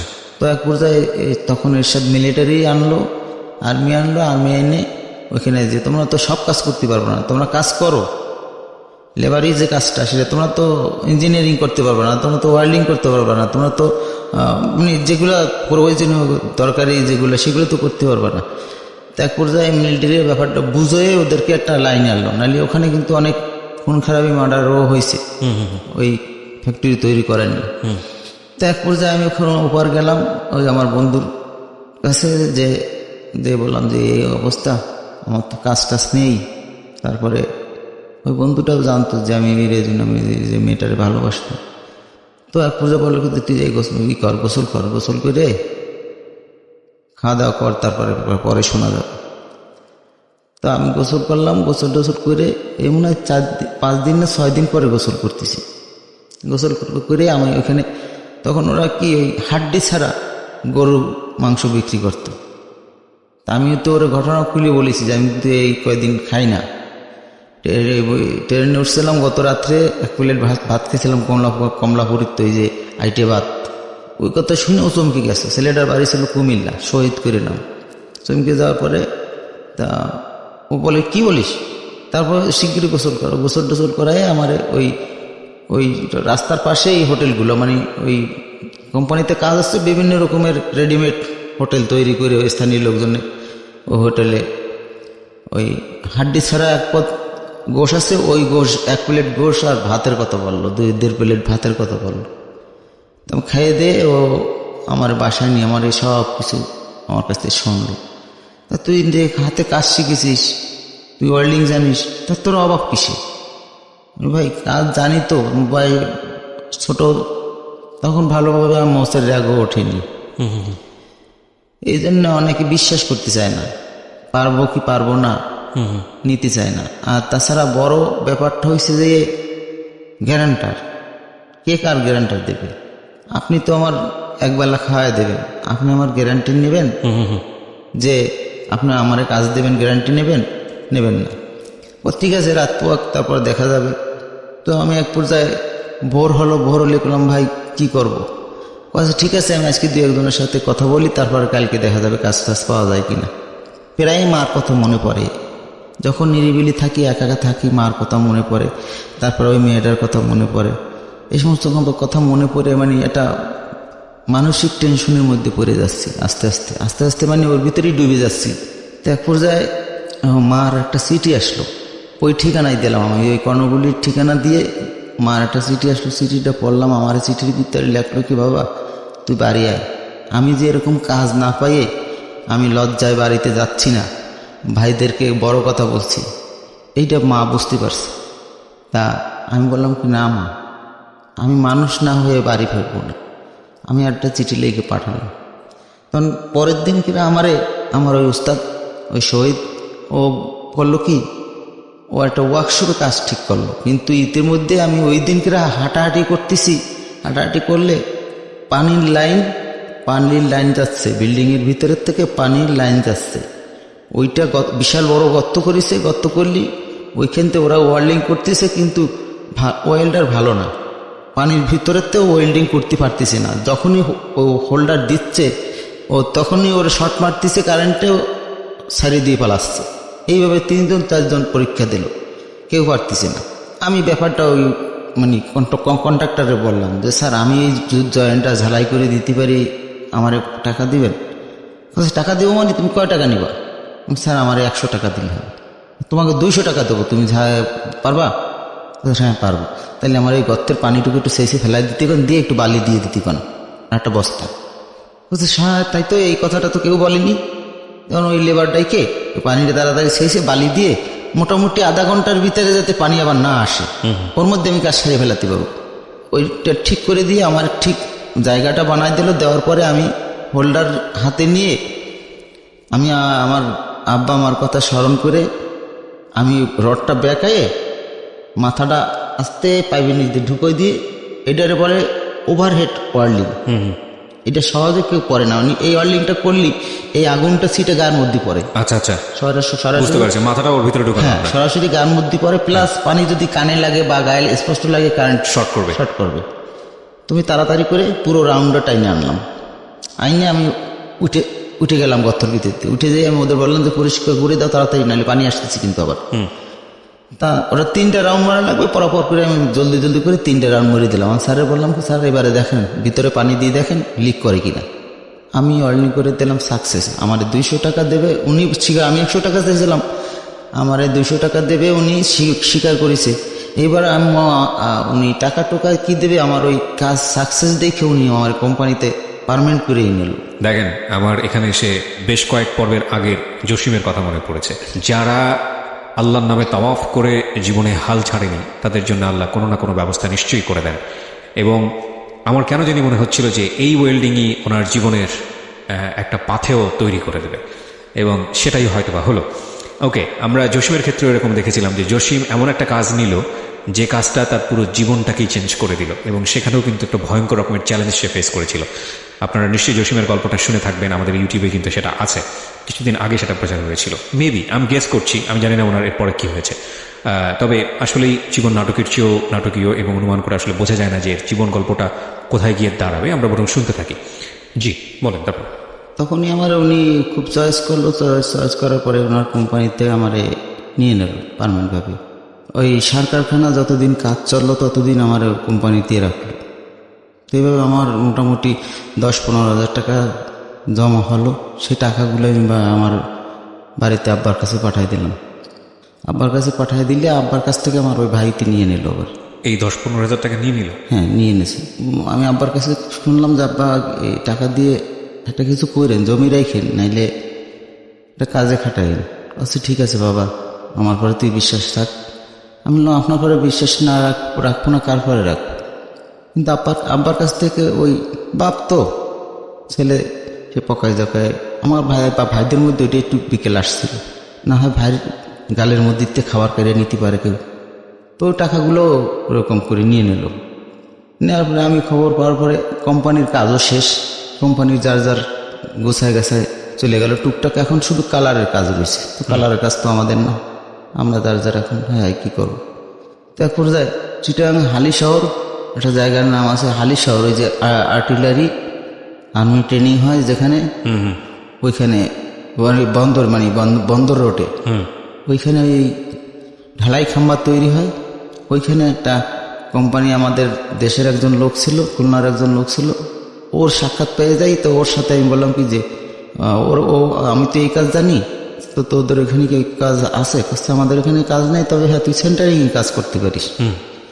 আমি বললাম কি আমার তুমি যা দাও আমি করতে পারবো, কাজ হলি হলো, পেটের ভাত হলি হলো।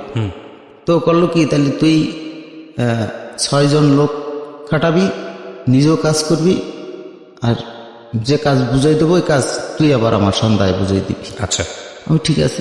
কন্ট্রাক্টর এই কথা বললে আমারে ওই সাইড বুঝাই দিয়ে যায়, বুঝাই দিয়ে গেলে আমি এইভাবে কাজ চালাতে থাকি। তো আস্তে আস্তে একদিন হঠাৎ সাইডের থেকে আমার হাতুড়ি, বড় 4 পাউন্ড 5 পাউন্ডের হামার, ছাপল, তারপর শ্রেণী, এরকম ইনস্ট্রুমেন্ট, কাজের ইনস্ট্রুমেন্টগুলো চুরি হয়ে যায়। বেতন আনতে যাচ্ছি, এই সময় কন্ট্রাক্টর বলছে যে বেতন দেবো কি করে, আমার যে এতগুলো জিনিসপত্র হারালো, জিনিসগুলো খোঁজো তারপর বেতন। কিন্তু আমরা প্রতিদিন হাজিরার টাকা পাই, প্রতিদিন খাওয়ার টাকাটা আবার দিয়ে দিই, সেইভাবে পাক শাক হয়, ব্যাচেলার ভাবে ওই সাইডে ব্রাক তৈরি করে নিচ্ছি টিন দিয়ে, ওইভাবে খাওয়া দাওয়া হয়। তো এখন চিন্তা করলাম যে সারাদিন কাজ করে 50 টাকা হাজিরা পাই, তো এতগুলো জিনিস কিনতে গেলে তো অন্তত 400-500 টাকা লাগবে। জি। তো আমি এত টাকা পাবো কই? কন্ট্রাক্টরে বলল জানি না। চিটাইঙ্গে বাসায় একটু গালাগালি দিল আমার। তো গালাগালি শুনে আমি না একটু ভীতই পড়লাম যে শালার কষ্ট কি পিছু ছাড়বে না কোনো দিন। উপর আল্লাহর কাছে একটু কান্দাকাটি করলাম যে আল্লাহ, এই জীবনটা কি কষ্টে কাটানোর জন্যই তৈরি করছো, তাহলে নিয়ে যাও, এত কষ্ট আর এত যন্ত্রণা সহ্য হয় না। তখন আমি আমার ওই কুমিল্লার একটা ছেলে আমার বলল কি, এই আমার সাথে এক জায়গায় চল, একটা ফকির আছে, উনি বলে দিতে পারে কিছু চুরি হলি, কিছু হারাই গেলি। আমি একটু বিশ্বাস করলাম। তা আমি বললাম কি যে বাড়ি করে দিতে পারবে? সত্যি? কয় টাকা দেয়া লাগবে? উনি যা দিস খুশি। কিন্তু ঠিক আছে, আমি ওনারে 20 টাকা দেবানে, আমার এইটুকু গুনায় দিতে যাতে। কান্তি কান্তি সেনে চলে গেলাম। এক পর্যায়ে সে হিন্দু ভদ্রলোক, ধুতি পরা, উনি ঠাকুর ঘরে মানে মন্দিরের ভিতরে পুজো করতেছে, আর ওই অং করতেছে ওনাদের ধর্মীয় অনুযায়ী। আর ওই এটারে কি কয়, ধোয়া দিচ্ছে, ধূপ, হ্যাঁ ধূপ ঝালায় ধোয়া দিচ্ছে। এখন আমি মনে মনে করছি, উল্লেখ করতেছি না যে শালার বাট পারো, আমি কিন্তু ওরাই সন্দেহ করতেছি। মানে সেই চুরি করে আপনাকে এর কাছে নিয়ে গেছে? আমি ওরে সন্দেহ করতেছি যে ছেলেটা মানে নিয়ে আইছে, যে এইটাই চুরি করেছে। আচ্ছা, এইটা আমি এই লোকের কাছে নিয়ে আসছে সন্দেহ করতেছি। হ্যাঁ, তো এখন আমি চিন্তা করলাম যে শালা কোন বাটপাড়ের দ্বারা নিয়ে আসলো আবার, ওকে, এ আবার কি আমার এই করবে। ওকে, হ্যাঁ, তো এই সমস্ত মনে মনে চিন্তা করতেছি, কিন্তু আসলে কার মধ্যে কি আছে সেটা তো সহজে সৃষ্টিকর্তা ছাড়া কেউ বের করতে পারবে না। জি। হ্যাঁ, তো আমি এখন ওইটাই চিন্তা করলাম যে দেখি কি হয়। এর মধ্যে এক এক করে দেখতেছি লোক আস্তে আস্তে আস্তে আস্তে বাড়তিছে। তো বাড়তি এক পর্যায়ে কেউ ওনাদের ধর্মীয় লোকজন আইসে ওনার পাশে মাথা দিয়ে সেবা করতেছে। তো এক পর্যায়ে লোকটা আমার উদ্দেশ্য করে বলতে লাগলো, এই হাতুড়ি চুরিয়ে গেছে, তাতে কি হয়েছে? 3টা হাতুড়ি চুরিয়ে গেছে, এই জন্য সবার চুরিয়ে গেছে, ও তো লোহা দিয়ে দেওয়ার বানাই আনা যাবে, তাও ও করতেছিস কেন? ও আবার খোঁজাখুঁজির মধ্যে আইসিস কি জন্য? খাওয়া ঝগড়া বিপদ করবি। তো এক পর্যায়ে আমি চিন্তা করতে করতে আইসা ওস্তাদের কলম, ওস্তাদ আমি 1 সপ্তাহ কাজ করে আপনার হাতুড়ি শ্রেণীর সাফলের এগুলোর দাম আমার কাছ থেকে কাইটে নিয়ে। এখন ওস্তাদ দেখলো যে না, সত্যি তো কি করবে, বেচারা চুরি হয়ে না গেলি তো আর চুরি করেনি, যেটা একটা অ্যাক্সিডেন্ট হওয়ার হয়ে গেছে। তা ওইভাবেই আমার কাছ থেকে কেটে নিল আর কি। একদিন একটা চিঠি আসলো, আমার আম্মা একটা চিঠি লাগছে, বাবা তুই বাড়ি আয়। মানে কেউ না কেউর মাধ্যমে শুনতেছি ব্যাপারগুলো, যে আমি লজ্জায় বা বাইরে দেওয়া কথাগুলা রাখতে পারতেছি না, লজ্জায় আমি আসতেছি না বাড়িতে। উনি চিঠি লাগছে, বাবা তুই চলে আয়, তোর প্রয়োজনে আমি তোরে ভিক্ষা করে আবার পড়াশোনা করাবো। এটা আপনার মা লিখেছে আপনাকে? আমার মা লিখছে। চিঠিটা পড়ে আমি আর মানে কান্না ধরে রাখতে পারিনি, বারবার পড়তেছি, শুধু বারবার পড়তেছি। এখন আমার শুধু ওই চিঠির দিকে তাকালিয়ে মনে হচ্ছে আমি এখনই দৌড় মারি। তখন এক পর্যায়ে যে না, এটা তোমার মনের কথা, কষ্টের কথা বা আবেগের কথা। বাড়ি যাব, বাড়ির গেলে কে কতটুকু ভালোবাসবে সেটা তো আমি জানি। তো এক পর্যায়ে আমি সাইডে একটু ভালো প্রপার্টি পাইলাম, সততা, এবং আমারে সাব কন্ট্রাক্টর হিসাবে এই দায়িত্ব দিল। লাস্টে 4 তলা একটা বিল্ডিংয়ের ভেন্টি ঢালাই দিছি। তো বাড়িওয়ালা বললো যে ভেন্টিতে কোনো পিলার দেওয়া লাগবে না। আমি বললাম এটা তো পিলারে নেই, পিলার তো একটা দিতেই হয়, না হলে তো আপনার ভেন্টি ধরে রাখবে কিসে, নিয়ম 2টা দেওয়ার, তো আপনি একটা দেন। না, মোটেও পিলার লাগবে না। বাড়িওয়ালা বলতেছেন, ওইভাবে আমি কাজ করতেছি। এখন যখন সেন্টারিংটা ছাড়িয়ে দিছি, দিন গেছে, মানে পুরো ভেন্টিটা ফাইটে গেছে। আমাদের ওখানে 3 লাখ টাকা বিল বাকি কয়েকটা কর্মচারীর। মানে ওনার চিন্তা ভাবনা যে টাকাটা না দিয়ে পারা যায় কিনা, এই বুদ্ধিটা উনিই আসছে, ইচ্ছাকৃত এই কাজটা করাইছে আমারে দিয়ে। যে 3 লাখ 3.5 লাখ টাকা ওই সময়কার বিশাল ব্যাপার।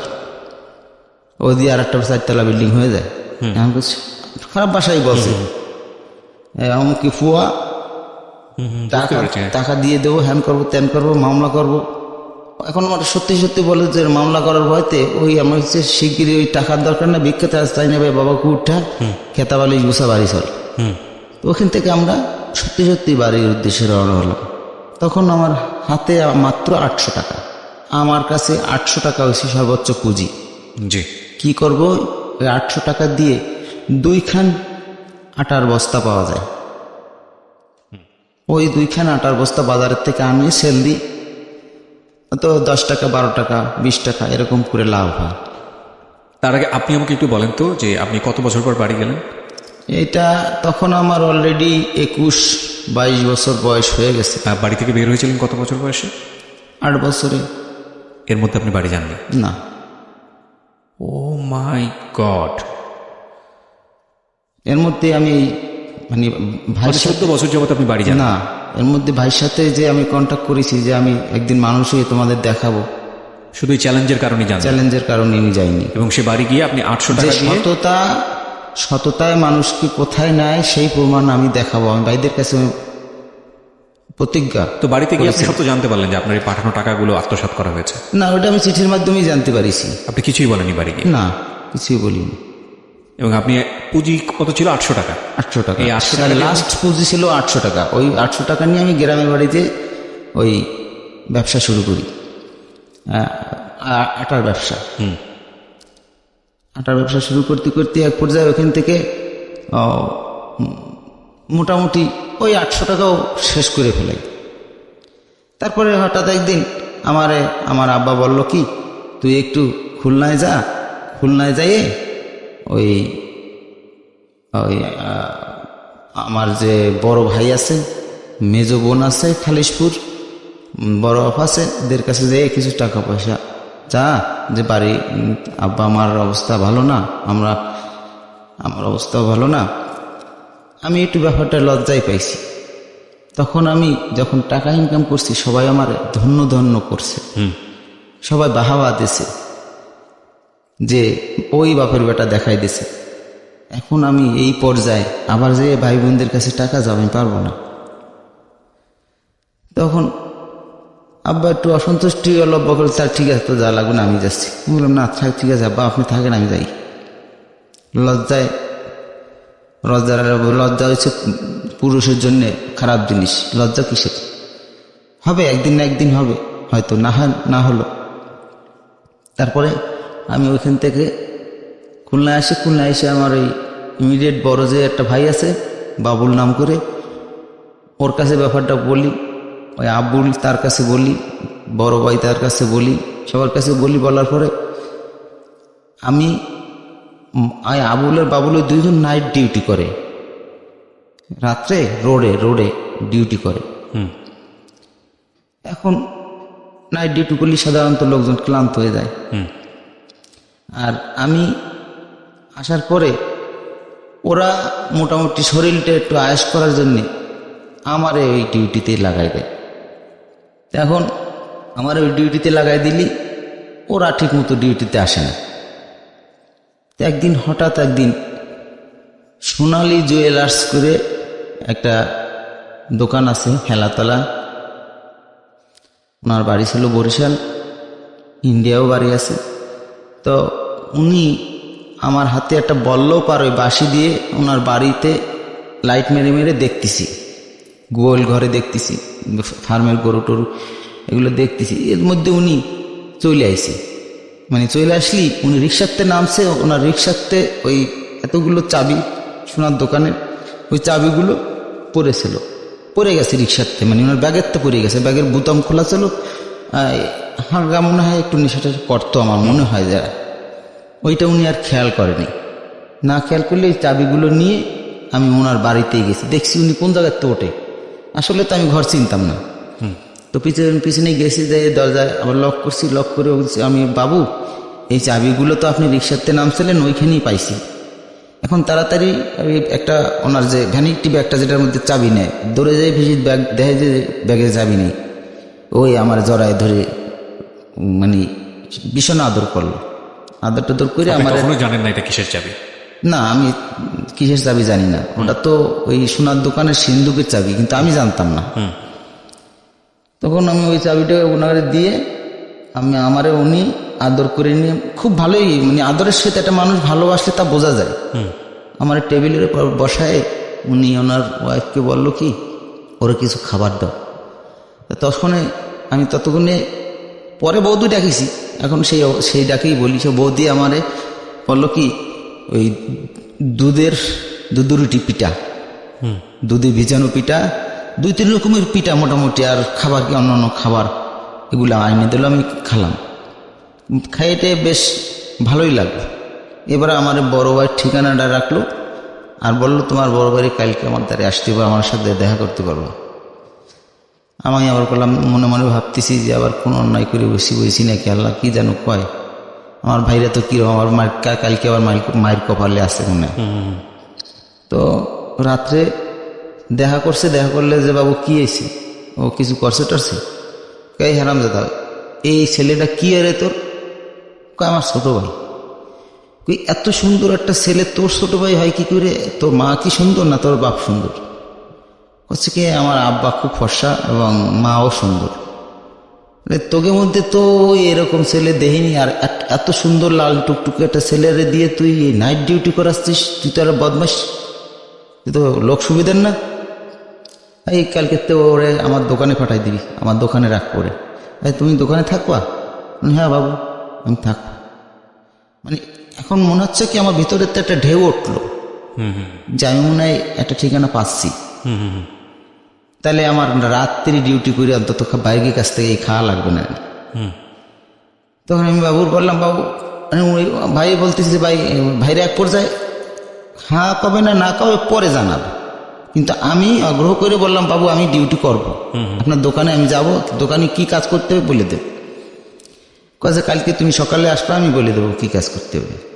তো কাজ করতে হবে গহনা তৈরি করার যে সমস্ত মেটেরিয়ালস জিনিসগুলো, স্বর্ণের গহনার তৈরি করার জন্য যে সমস্ত সোনাটা যা করতে হয় ওই জিনিসগুলো ওনারে আমি করে এনে দেবো মেশিনেতে।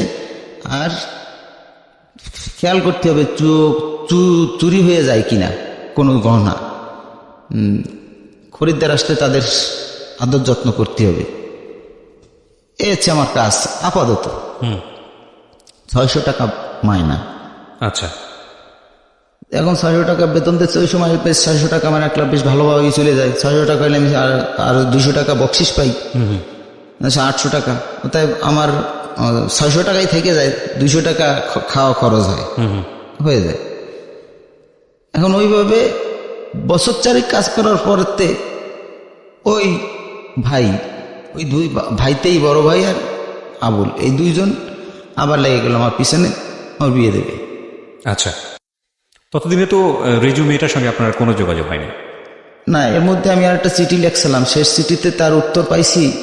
আমি বলছি, আমি একটা চিঠি লিখে পাঠাইছিলাম যে আমাকে তুমি সময় দাও, আমি যে কোনোভাবে আমি যে কোনো মূল্যে তোমার সাথে দেখা করব। 1 বছরের মাথায় আমি এই চাকরিটা পাওয়ার পরে আমি ওর কাছে গেছিলাম ফিরে, তখন যাই শুনি যে তার বিয়ে হয়ে গেছে।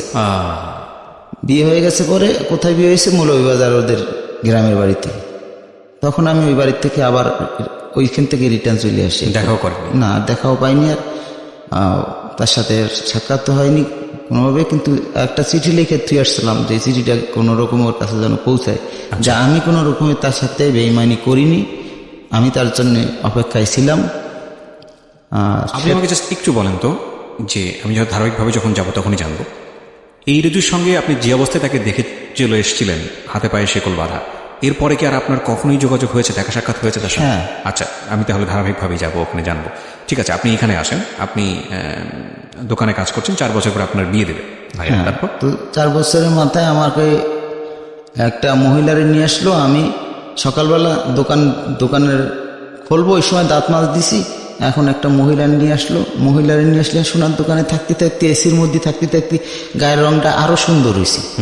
এখন ওই মেয়ের বোন, বড় বোন, ও আমার দেহে ওর মাথা গেছে ঘুরে, এত সুন্দর ছেলে এ হাত দিয়ে বানালিও পাওয়া যাবে না। কোনে পাবে না? ছোটোবেলা অরিজিনালি, আমার নিজের মুখে বলা ঠিক না, যদিও অরিজিনালি ছোটোবেলা আমার চেহারাটা খুব সুন্দর ছিল। তো এখন ওই ও এক কথাই মোটামুটি ওরা আমার বাইরে কথা দিল যে তোমরা কি চাও, আমার ছেলে দিয়ে পছন্দ হয়েছে, তোমাকে আমরা দেব। তখন আমার ভাইরা এবং আমার আব্বা বলল কি যে, বাবা আমি মরে যাব, তোর বিয়েটা যদি একটু দেখে যেতে পারতাম তাহলে হয়তো মনটা ভালো লাগতো। ওই একটা কথাই আমি আর ধরে রাখতে পারলাম না তখন। তারপরে আমি ডিনাই করলাম যে না আব্বা, আমার বিয়ে করার সময় হয় না, আমি এখন বিয়ে করলে আমি নিজে খাইতে পারতেছি না, নিজে থাকতে পারতেছি না, আমি টাকা পয়সা ম্যানেজ না করে আমি বিয়ে করবো না। তারপর বিয়ে দিলে আমার বিয়ের খরচ কে দেবে?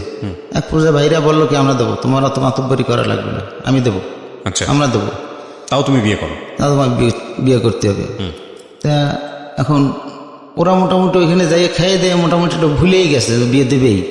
আচ্ছা। তারপরে একদিন এসে আমার মাথায় হাত দিয়ে আমার বড় ভাবি, মাথায় হাত দিয়ে বড় ভাবি হাত দিয়ে বলে, আমরা একটা কথা বলবো, শুনবি? বড় ভাই হিসেবে আমি কিন্তু কোনো ভাই বোনদের সামনে কোনো সময় অশ্রদ্ধা করিনি। সেই হিসাবে আমি বললাম, তোমাদের কথা ফালাইনি কোনো সময়, এখন ফালাবো কেন? তোমরা অন্যায় করলেই আমি অন্যায় করবো না। বল তাহলে ওই মেয়ে আনবি, আমরা কথা দিয়েছি ওই মেয়েরে। আমি তোমাদের যেটা ভালো লাগে তোমরা সেটা করো, আমি মেয়ে কিন্তু দেখিনি। আচ্ছা, আমি মেয়ে দেখিনি, কিন্তু তোমাদের যেটা ভালো লাগে সেটা করো। তা এক পর্যায়ে তাদেরকে কথাই দিয়ে আসে, বিয়ের তারিখও দিয়ে আসে, অলরেডি বিয়েটা হয়েও যায়। আচ্ছা। বেশ কিছুদিন পরে আমার শ্বশুর বাড়ির থেকে শালারা এবং আমার জেঠসরা, আমার ওয়াইফের বোন, মানে তারা চেহারা দেখে পাগল হয়েছিল, কিন্তু মানে ভিতরে টাকা পয়সা না, এটা দেখে জানতো না। আচ্ছা। তারপরে ভীষণভাবে আমার ক্রিটিসাইজ করা শুরু করলো। ঘাটে পথে হাঁটতে বসতে তার মা, তার ভাই বোন সবাই আমার বিভিন্নভাবে ক্রিটিসাইজ করতে শুরু করে। আপনার ওয়াইফের আত্মীয়রা ইভেন ওয়াইফও বাদ থাকে, সে যদি প্রতিবাদ করতো তাহলে মনে করতাম যে না, সে আমার ভালোবাসে আমার সাথে ভাই বোনদের প্রতিবাদ করেছে। প্রতিবাদ করে নাই বিদায় আমি সেই জন্য আমি তাকেও বলবো, সে তাই দুজনই সেও দায়ী।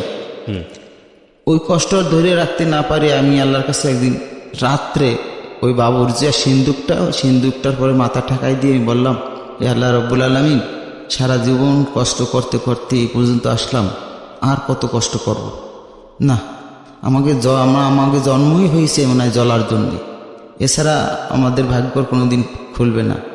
তো আমি যদি এরকম একটা দোকান দিতে পারতাম, হয়তো সেদিনকে আমার এরকম কথা শোনা লাগবে না। তো আমার শালারা খুব বাজে বাজে কথা বলতো, তা আমি সেগুলো সহ্য করতে পারতাম না। তারপর শ্বশুরবাড়ি ত্যাগ করে দিলাম, যেন শ্বশুরবাড়ি যাবো না কখনো। আচ্ছা। তো হঠাৎ করে একদিন আমার দোকানদার, আমি যে দোকানে চাকরি করি, ওনার হার্টের সমস্যা দেখা দিল। উনি ইন্ডিয়া গেল চিকিৎসা করতে, চিকিৎসা করে ওই দোকানের সব দায়িত্ব আমার হাতে দিয়ে দেয়। আচ্ছা। ওই দোকানে সম্পূর্ণ প্রায় তৎকালীন সেই সময় 90 একটু আগে হয়তো, সেই সময় প্রায় অন্তত 8-10 কেজি স্বর্ণ, টাকা পয়সা, বাড়ি ইত্যাদি ইত্যাদি সবকিছু আপনাকে দিয়ে যায়? না, আমার দায়িত্বে দিয়ে তারা ইন্ডিয়ায় যায়। কিন্তু ওনার কি আত্মীয় স্বজন কেউ ছিল না? ছিল, আমরা কর্মচারী হিসেবে আমার কাছে দিয়ে যাওয়ারই তো, তার ছেলেদের নিয়ে যাচ্ছে, বেড়াতে যাচ্ছে, বিশ্বাস করে তীর্থে যাচ্ছে। এখন আমরা কর্মচারী বেশি, দেখাশোনার দায়িত্ব তো আমরাই, আমাকেই। তো দোকানের দায়িত্ব আমার কাছে ছিল, বাড়ির দায়িত্ব ছিল একজনের, আর কারখানার দায়িত্ব ছিল আর একজন। তো এইভাবে উনি চিকিৎসা করে আসলো। আসার পরে হঠাৎ একদিন খবর আসে বাড়ির থেকে, আমার মা স্ট্রোক করেছে। আমার খালা বাড়ি যাচ্ছিল, পথে স্ট্রোক করেছে। স্ট্রোক করে নদীর ধারে পড়ে রয়েছে। লোকজনে দেখে আমারে বাড়িতে দিয়ে আসছে। বাড়িতে দিয়ে আসলে খবর পেয়ে 2 দিন পরে আমরা খবর পাই। খবর পেয়ে আমি বাড়িতে যাই। বাড়িতে দেখি যে মার অবস্থা খুব খারাপ, ডাইন সাইড পড়ে গেছে। ডাইন হাত নাড়াতে পারে না, ডাইন চোখ দিয়ে দেখে না, ডাইন পাও নাড়াতে পারে না, মানে একটা সাইড পড়ে গেছে। এখন ওই অবস্থায় ওনার কোলে করে নিয়ে খুলনাতে আসে। খুলনা সার্জিক্যালে ভর্তি করে। সার্জিক্যালে ভর্তি করালে এক পর্যায়ে মোটামুটি সুস্থ হয়। সুস্থ হয়ে 2-3 দিনের মধ্যে সুস্থ হয়। সুস্থ হলে আবার 15 দিন না 16 দিনের মাথায় আবার স্ট্রোক করে। আবার স্ট্রোক করলে আবার সার্জিক্যালে ভর্তি করাই। ভর্তি করালে এবার ওনার সুস্থ হতে 20 দিন লাগাইছে। এই যে বিগত 8-10 দিনের মাথায় যে আবার একটা স্ট্রোক করলো, এই 8-10 দিনের মাথায় আমি বিয়ে করার সময় আমার ওয়াইফকে বলেছিলাম, আমি তোমার কাছে কিচ্ছু চাই না, আমার মা এবং আমার বাপ, আমি আমার অমাতে বিয়ে হয়েছি, আমি তোমার দেখিও নেই, তোমার কাছে আমার একটাই চাওয়া, আমার বাপ এবং মা তোমার পরে কোনো দিন যেন অসন্তুষ্ট না হয়। আমারে তোমার ভালোবাসার দরকার নেই, আমার মা বাপকে তুমি ভালোবাসো, তাইলে সেইটাই হবে আমার বড় পাওয়া। আমার ওয়াইফকে এইটুকু জায়গায় আমার ধন্যবাদ দেওয়া উচিত, বা আমি দেব। আর যে সমস্ত কাজ হয়েছে তার সাথে সে যা কাজ করেছে তা আমি মাইনে নিতে পারি নাই না। তাহা যদি সেটাগুলো মাইনে নিতে পারতাম, তাহলে আজকে এই পাশে আমার পাশে ওনার বসার থাকা উচিত ছিল। আমি একলা আসছি। তো যাই হোক, একটু সামনে চলে গেলাম।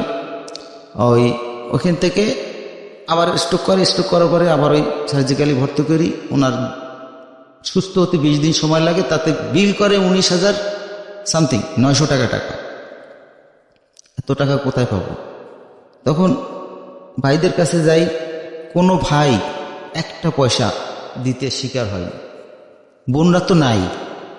এখন মা আমার একলার। বাপ খবর পেয়ে বাড়িতে আইছে, সেও অসুস্থ। তাহার একদারে হার্টের সমস্যা, ফুসফুসের সমস্যা।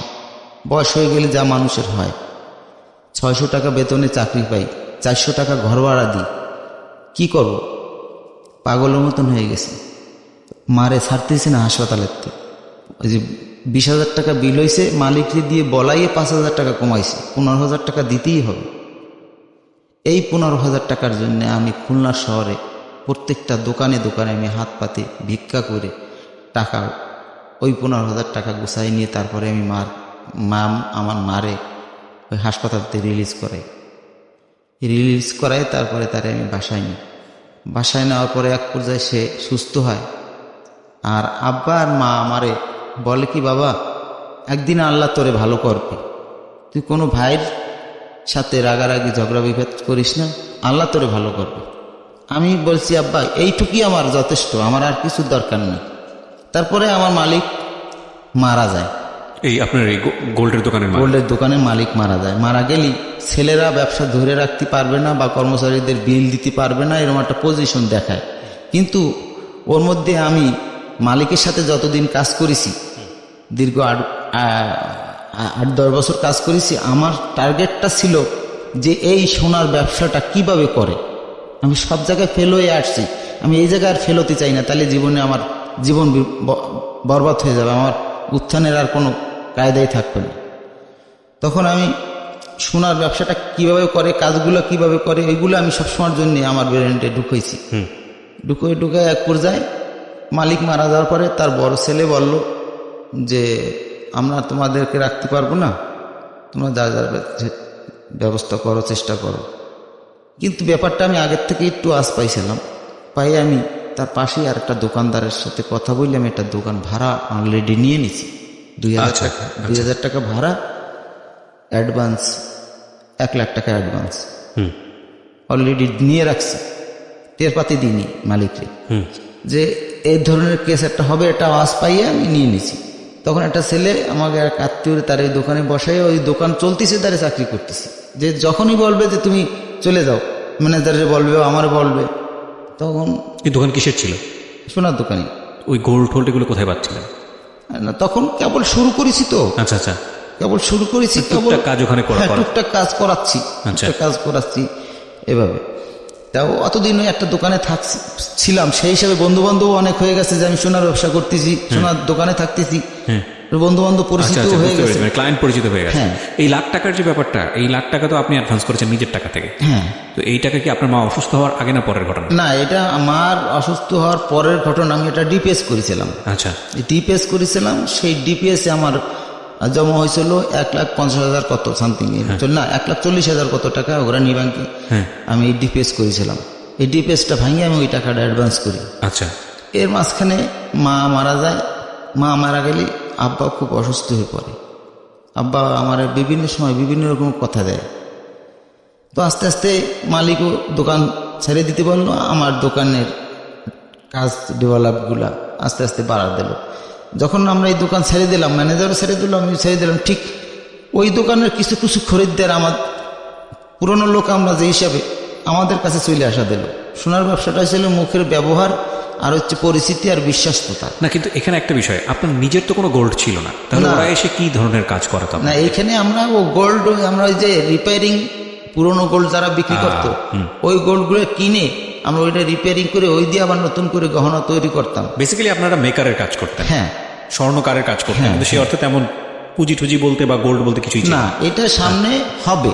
আচ্ছা, তো এক পর্যায়ে যখন এই বিশ্বাসতাটা হয়ে গেল, খরিদ্দারদের ভিতরে পরিচিতি হয়ে গেল যে না, ছেলেটা তো ভালোই গহনা বানাচ্ছে আর সোনা কালা হচ্ছে না বা চুরিও করে না, চুরিও করতেছে না, আমার সেরকম কিছু দেখতেছে না, এক পর্যায়ে বেশ খরিদ্দার হওয়া শুরু করলো। বিশ্বস্ততা হচ্ছে ব্যবসার মূল পুঁজি। জি, বিশ্বস্ততাটা হয়েছে মূল পুঁজি আর ব্যবহার। তো এই করে করে আমি অনেক খরিদ্দার গুছাই ফেলালাম। তা প্রায় 200-250 খরিদ্দার আমার হয়ে গেল। এখন 2-3টে কর্মচারী রাখার। কত সালের দিকে এটা মনে আছে? এটা আপনার 89 থেকে স্টার্টিং হয় আমার। এই সাল থেকে আপনার নিজের ব্যবসা শুরু হলো? 89 থেকে আমার প্রথম নিজের ব্যবসা উত্থান শুরু করি। দিস ইজ দ্য স্টোরি, আমি যেটার জন্য আপনাদেরকে এতক্ষণ ধরে ওয়েট করতে বলেছি। দেখেন কিভাবে এই লোকটা আজকে কোথায় এসে দাঁড়িয়েছে। খুব মনোযোগ দিয়ে শোনেন প্লিজ। হ্যাঁ, বলেন। তারপরে আস্তে আস্তে আমি এই 2টো কর্মচারী রাখলাম, রাইখে নিজে আমি সব দেখাই ওদেরকে দেখাই শুনাই দিতাম, এইভাবে করতে হবে, মানে মন খোলাভাবে আমি সবাই বুঝাই দিতাম যে এইভাবে করো। আর এমনি কারখানায় 2টা ছেলে ছিল, আমার শোরুমে 2টা ছেলে, এই মিলিয়ে আমরা 5-6 জনের কাজ করতাম। করতে করতে এক পর্যায়ে আমার প্রথম সন্তান আসে, আমার মেয়ে, তার নাম হচ্ছে চাঁদনি। এই বাচ্চা হওয়ার পরের থেকে আস্তে আস্তে মোটামুটি আমার ডেভেলপটা খুব বেশি দেখা দিচ্ছে। দিলি আমি ওই ডিপিএস গুলো বাড়াই দিছি। না, এখানে একটা কথা বলি, আপনি আপনার মতো করে বলেছেন এবং অনেকেই প্রিয় শ্রোতা আপনাদেরকে একটু আমি বলে নিই, এটা অনেকেই মনে করেন যে একটা যেটা হচ্ছে, যদি ধর্মীয়ভাবে বলি তাহলে কন্যা সন্তান হচ্ছে আল্লাহ যার উপরে রাজি থাকেন, খুশি থাকেন, আল্লাহ তাকে কন্যা সন্তান দান করেন। এটা আমাদের হাদিসে এটা আছে। এবং রাসূলুল্লাহ সাল্লাল্লাহু আলাইহি ওয়াসাল্লামকে প্রশ্ন করা হয়েছিল যে আল্লাহ যার উপর খুশি থাকেন তিনি তাকে কি দেন, মানে কন্যা সন্তান, তারপরে কি দেন, কন্যা সন্তান, তারপরে কি দেন, কন্যা সন্তান, মানে এরকম একটা হাদিস আছে। আমি ইন ডিটেল জানি না, কারণ আমি হাদিস বেত্তা নই এবং আমি রিলিজিয়ন সম্পর্কে খুব একটা ভালো জানিও না, আমি এরকম শুনেছি বলে আপনাদের সঙ্গে শেয়ার করা। কিন্তু আমরা অনেক সময় এই জিনিসটা করে ফেলি, এটা পজিটিভও বলি নেগেটিভও বলি। সন্তান হওয়ার পরে যদি আমাদের আর্থিক অবস্থার পরিবর্তন হয় তাহলে আমরা মনে করি যে না, এই আমার জন্য একটা সৌভাগ্য বয়ে নিয়ে এসছে। কিংবা যদি অবস্থা খারাপ হয় তাহলে অনেক সময় অপায়া বলে দোষ দিই। এগুলো কিন্তু আমাদের ধর্মীয়ভাবে স্ট্রিক্টলি নিষেধ করা আছে। এটা মনে করাও যাবে না, এটা মনে করা ভয়াবহ রকমের গুনাহ। এবং এই ধরনের কাজ সন্তান আসার পরে আপনার অবস্থার পরিবর্তন হোক বা না হোক, সেটার সাথে সন্তানের কোনো যোগসাজশ নেই এবং এটার মালিক সম্পূর্ণরূপে আল্লাহ। সুতরাং এই জায়গাটা থেকে যেহেতু ভাগ্যের বিষয় আসছে, সুতরাং আমি আপনাদেরকে বলতে চাই, এটা আমি একেবারে কোট অ্যান্ড কোট করে হাদিস বলতে পারছি না, কারণ আমার জানাশোনা নেই, আমার এই জায়গাটায় অনেক ল্যাক। কিন্তু আপনারা যদি নিজেরা স্টাডি করেন, নিজেরা যদি ভালো কোনো হুজুরের কাছে যান, পড়াশোনা করেন, তাহলে আপনারা দেখবেন যে ধর্মীয়ভাবে আমাদের এই ধরনের বিশ্বাস এটা মারাত্মক রকমের গুনাহ এবং এই ধরনের গুনাহ আল্লাহ মাফ করেন না। সুতরাং এটা একেবারেই করা যাবে না। ওকে, আপনি যেখানে ছিলেন তো তারপর? প্রথম মেয়েটা হওয়ার পরেই আমার ওই আয় ইনকামটা বেশ ভালোই শুরু হলো। ওই যেটা আপনি বললেন আর কি, মেয়ে হলি তো অসন্তুষ্ট, তো আমি একটু অসন্তুষ্ট প্রথম হচ্ছিলাম যে প্রথম জমিনে ওটা মেয়ে হলো। তা এক পর্যায়ে অনেকে বুঝালো যে মেয়ে হয়েছে তাতে কি হয়েছে, আরো ভালো হবে দেখিস। তো সত্যি সত্যি আমি দেখলাম যে আস্তে আস্তে আমি আগে 100 টাকার ডিপিএস করতাম, এখন ডিপিএস আমি 2-3টে ডিপিএস খুলতেছি 500 টাকা। আপনার বিজনেসে লাভ হচ্ছে, 1000 টাকা, 1500 টাকা, এরকম করে আমি সব ডিপিএস গুলো মানে সঞ্চয়গুলো বাড়াই দিচ্ছি। আচ্ছা, তো এক পর্যায়ে সঞ্চয় বাড়াই দিতে 10 বছর 5 বছরের সঞ্চয়গুলো করতাম। এই করে করে আমার 4-5টা সঞ্চয় আমি একবারে ভাঙে 7 লাখ না 8 লাখ টাকা পালাম। চিন্তা করুন, এবার একটু ঠান্ডা মাথায় চিন্তা করুন যে লোকটা কমলাপুর রেল স্টেশনে কলার খোসা মানুষ ফেলে দিলে সে কলার খোসা টুকিয়ে চুরি করে খেয়ে ফেলতো, পেটে কিছু ছিল না, পানি খেয়ে থাকতো, সে এই সিচুয়েশনে এসে 7 থেকে 8 লক্ষ টাকার মালিক। এবং 7 থেকে 8 লক্ষ টাকা আজকের টাকা না, কিন্তু এটা কত সালের টাকা? এটা 92। তার মানে এটা ডেফিনেটলি সেই সময় কোটি টাকার ভ্যালু। 7 থেকে 8 লক্ষ টাকা মানে আজকের কোটি টাকার ভ্যালু। আপনি 7 থেকে 8 লক্ষ সেই টাকা পেলেন। টাকাগুলো দিয়ে আমার ওয়াইফকে বললাম যে আমি এই টাকা দিয়ে কিছু টাকা দিয়ে একটু জমি কিনবো, আর কিছু টাকা দোকানে আরো কিছু গহনা তুলবো, নতুন গহনা। বলছে যেতে তোমার যেটা ভালো লাগে সেটাই করো। তো আমি ওই থেকে 1.5 লাখ টাকার জমি কিনেছি। টোটাল খরচ হয়েছে 2 লাখ, রেস্টি টেস্টি দিয়ে ইত্যাদি দিয়ে 2 লাখ টাকা খরচ হয়েছে। 5 কাঠা জমি রাখছি আমি। এটা কি শহরে? এইটা রাখছি সাসিবুনিয়া, মানে খুলনার থেকে মনে করেন 5 টাকা কি 6 টাকা রিক্সা ভাড়া লাগে। কত সালে রেখেছেন এটা? ওইটা ওই 92 সালে। জমিটা কি আপনার এখন আছে? হ্যাঁ, ওই ডিপিএসটা ভাঙার পরেই। না, আমি যে প্রশ্ন করছিলাম, জমিটা কি আপনার এখনো আছে? আমি বলতেছি ধারাবাহিক। Sure please. তো এখন বাকি টাকা দিয়ে আমি আরো দোকানে মাল উঠালাম। দোকানে মাল যত থাকবে ততই খরিদ্দার বেশি আসবে। স্বর্ণের ভরি ছিল কত তখন, মনে আছে? তখন 5000 টাকা ভরি ছিল। আচ্ছা, রাইট। 5000 টাকা, তারপরে 7000 টাকা এরকম হয়। আমি মাল উঠালাম, অনেক মাল উঠলো। আর এমন একটা বিশ্বস্ততা অর্জন করলাম যে আমার সোনাপুরির থেকে আমি কেউর কাছে যদি আমি 5 লাখ টাকা মালও বাকি চাই দিয়ে দিত। তো যেহেতু আমি সেই 79 আরো আগে 88 থেকে এই সোনাপুটিতে ঢুকছি, তো এই জন্য দেখতেছে অনেকেই দেখে যে ছেলেটা তো খুব বাচ্চা থাকতে এই পটিতে আসছে, এর তো কোনো দুর্নাম বদনাম নেই, পাইনি যদিও। এই জন্যই আমি যে দোকানেই যে মহাজনের কাছেই যাই, 1 লাখ টাকা দিলাম, আমারে 2 লাখ টাকার মাল দেন, দিয়ে দেবে। আচ্ছা। তো এইভাবে মোটামুটি তার কিছুদিন পরে আমার আব্বা মারা যায়। তো আব্বা মারা যাওয়ার পরে আমার আব্বা 2 দিন আগে আমার বলে কি যে বাবা তুমি কেউ সাথে ঝগড়া বিপদ রাগারাগি করবা না, আমার বৌমারে ঠিক মতো তার সাথে রাগারাগি করবা না, আমার নাতিদের সাথে রাগারাগি করবা না, আর আল্লাহ তোমার ভালো রাখবে। দেখো আমি মরে গেলি তোমার পরে কিন্তু অনেক ঝড়ঝাপটা আসবে, তোমার ভাইদের চাপ সৃষ্টি আসবে, তোমার ভাইপোদের চাপ সৃষ্টি আসবে, এগুলা তুমি মোকাবিলা করবা এবং শক্ত হাতে না নরম হাতে, ঠান্ডা মাথায়। তোমারে তার চেয়ে তো 3 গুণ বেশি দেবে আল্লাহ, তুমি ওর ভরসা বসে থেকো না। মানে বাবা আপনার জন্য এই দোয়াটা করলো, এই কথাগুলো বললো। আর বাকি 3 ভাই মানে আমার একসাথে দেখতে চাইছিল আব্বা মরে আমার আব্বা যখন মারা যাবে 5 মিনিট আগে আমার বললো সবাই খবর দাও, আমার এখনই তাদের সাথে কিছু কথা আছে। আমি সবাই খবর দিলাম, এক জায়গা হলো 3-4টা কথা বললো। আমার আব্বা বললো কি যে তোরা আমি মরে গেলি, তোরা সব করা ভাই বোন যদি একসাথে থাকিস আমি মরে গেলেও শান্তি পাবো। দ্বিতীয় কথাটা হচ্ছে যে আমার বলল যে আমার তুমি একটু ডাইন সাইডে পশ্চিমের দিক ফিরাই শোয়াই দাও। আপনাকে বলছে? আমাকে বলল। আর তৃতীয় কথা বলল হচ্ছে যে যে টাকা পয়সাগুলো আমার আব্বার কাছ থেকে আমার পাঠানো টাকা সিলেটের থেকে, চিটাগাংয়ের থেকে, সেই সমস্ত টাকাগুলো ফেরত দেওয়ার জন্য আমার ভাইয়ের কাছে অনুরোধ করলো। আচ্ছা। যে ও ছোট মানুষ কষ্ট করে টাকা পাঠাইছে, এই টাকা পয়সাগুলা তুমি রিটার্ন দিয়ে দিও। হ্যাঁ, ওই যে জমি রাখছিস সেই জমি ওরে দিয়ে দিস। আর বোনের আমার ইমিডিয়েটলি যে বোনটা আছে তারও কিছু জমি জমা টাকা পয়সা আছে, সেগুলো দিয়ে দিতে বললো। আর বলল আর একটা ভাই মেজো ভাই আছে, সেই মেজো ভাইয়েরও কিছু টাকা পয়সা আছে, সেগুলো আমার ভাইরে দিয়ে দিতে বললো। এই কিছু কিছু কথা বললো। আর বড় ভাইরে বললো কি যে তুই একটু ওর দিক খেয়াল রাখিস, আর আমি যে আমার যে ওষুধপত্র একভাবে আনিয়ে খাওয়াচ্ছে, তোরা তো কোনো সময় আমার একটু ওষুধপত্র খাওয়াইছো না। কচ্ছে আমি কোথার থেকে খাওয়াবো, আমার ঘরে মেহমানই যায় না। আচ্ছা তোমার ঘরের মেহমান জীবনেও শেষ হবে না। এই দিল বড় ভাইরে, সবার বড় ভাইরে এই এটা দিল। সত্যি এখনো তার ঘরে মেহমানের অভাব নেই, নাতি ছাতি পুতি দিয়ে সব এক ঘরের মধ্যে। আর আমার ওই বলল মানে যারে যা বলছে ঠিক একদম 100-100, এতে কোনো তিল পরিমাণ কোনো একা বেকা নেই। আমার বাপ ওই 1 ঘন্টার মধ্যে যা যা বলে গেছে সব অক্ষরে অক্ষরে ফেটে গেছে। তখন আমার বললো কে বাবা তুমি আমার একটু পশ্চিমের দিক ফিরে সবাই দাও তো, আর কোলবালিশটা একটু দাও।